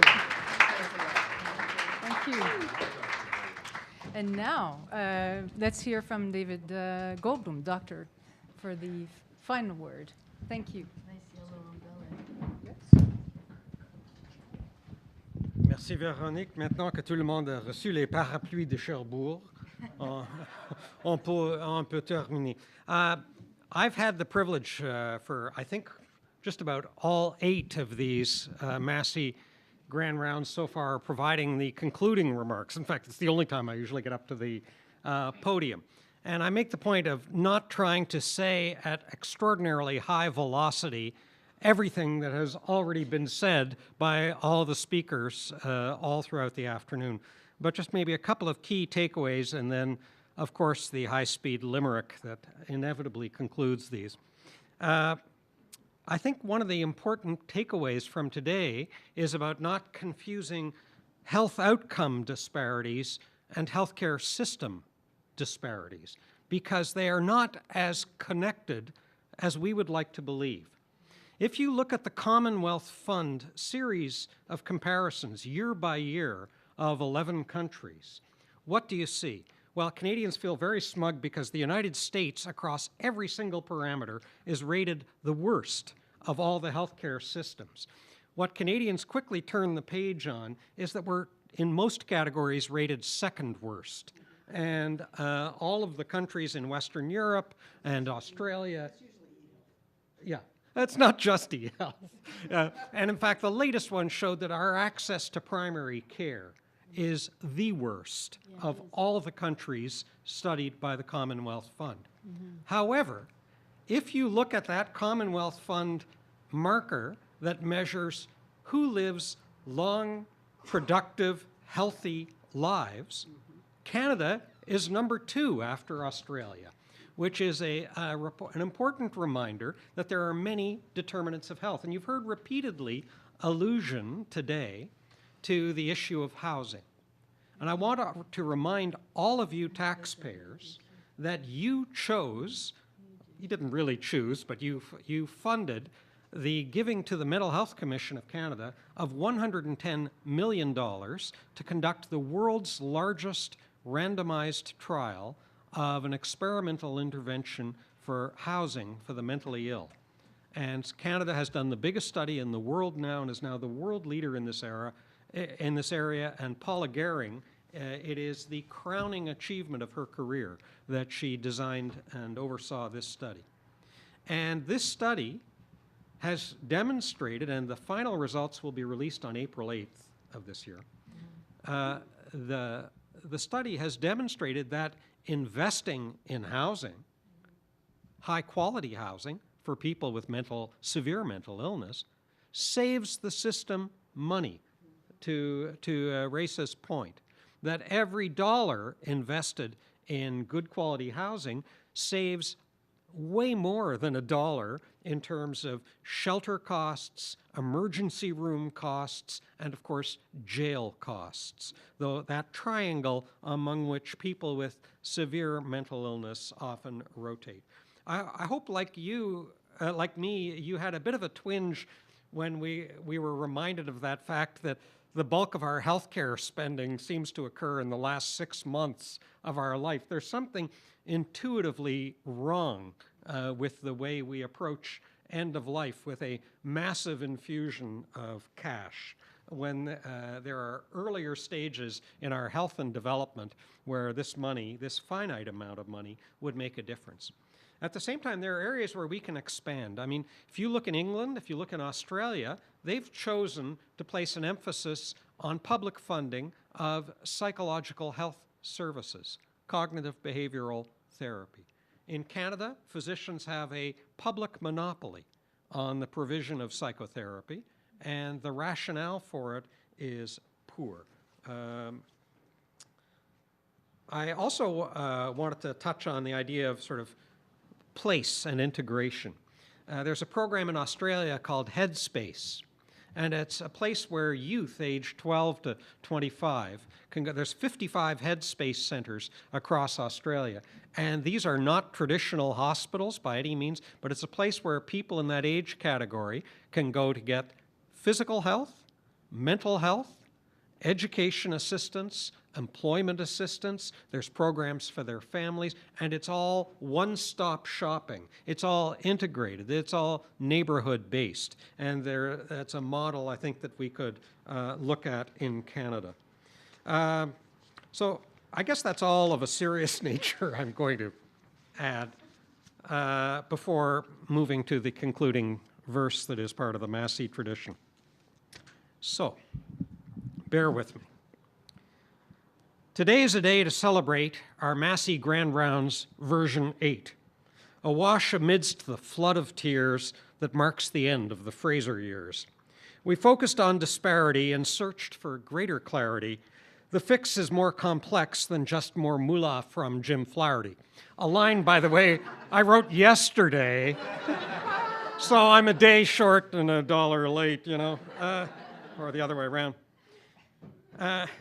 Greetings came from Kendra Kamsa, the awesome rep from NASM, bios from Mosa and Zaslavsky, with which nothing actually rhymes, except Exosa, Samosa, Formosa, and Madame Blavatsky, the founder of Theosophy. So I'll move along. Junior fellows, as in other years, got us started with a bang, thanks to Lisette, Duchess of York, and of course to Sabrina Tang. The ebullient Abby Angel and our master bid us welcome, as smooth and dry as skin that's powdered liberally with talcum. The plenaries were chaired by one sagacious, never showy, I speak, of course, with great respect, of leonine Freddie Lowy, a former dean of medicine, Concordia's past rector, and when it comes to ethics, an assiduous inspector. Samir Sinha spoke of needs of those who, unlike me, are older, and disparities that at their age they should not have to shoulder. Bruce Newbold talked of immigrants, the backbone of our nation, source of cultural prosperity, not to mention innovation. My ancestors fled Lithuania and Russia, risking all. Some settled in Cape Breton, others stayed in Montreal. They would view this rhyme as Narishkeit, that's nonsense to you all. They would also call it chutzpahdik, which means unbridled gall. I spoke next of mental illness and the barriers to care, inequities that psychiatric patients should not bear. We chatted, then we ate and drank. Some people left the room. Bladders empty, bellies full, then meant the session could resume. J.F.P. Stedman and A. Harris shared this second session's chair avec Véronique Morin, journaliste extraordinaire. I often wonder how one could be quite as smart as Dr. Bauman as she talked of healthcare workers and their jobs. Then Bruce Newbold spoke a second time, not just once like the rest of us poor slobs. We closed with Reza Dieber, in whom I am a believer.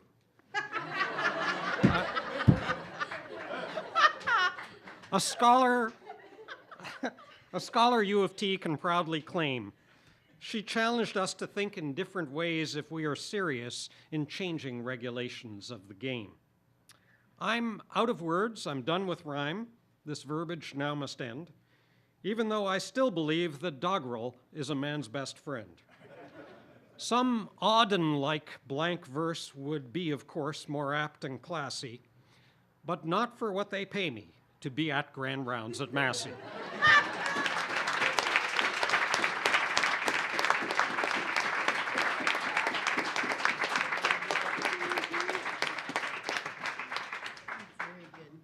Thank you very much, David. A brilliant doggerel, and of course we recorded it for wide distribution, and will be published on our website so we can read it all and share with the broadest community. It falls to me to give closing remarks and thank yous to our wonderful speakers who took the time and effort to join us and share with us their wisdom, experience, and generous dedication of time. Thank you so much.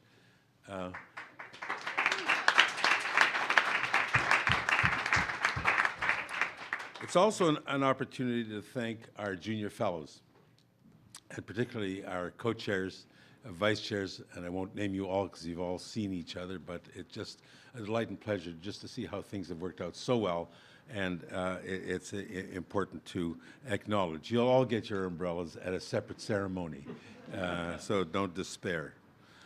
Finally, the sponsors need to be acknowledged as in the past: Faculty of Medicine, the Department of Internal Medicine, Massey College and its associated organizations, Friends of CIHR, and Diabetes Research and Treatment Center. And finally, I'd like to acknowledge Christina Castelvi, my assistant, who does about 92% of the work that is the underpinning and infrastructure of this whole program, which has evolved so beautifully over time. So thank you very much, Christina. Thank you all for a delightful day. You can all reread this and rehear this electronically. Thank you very much. I think we can adjourn. Thank you.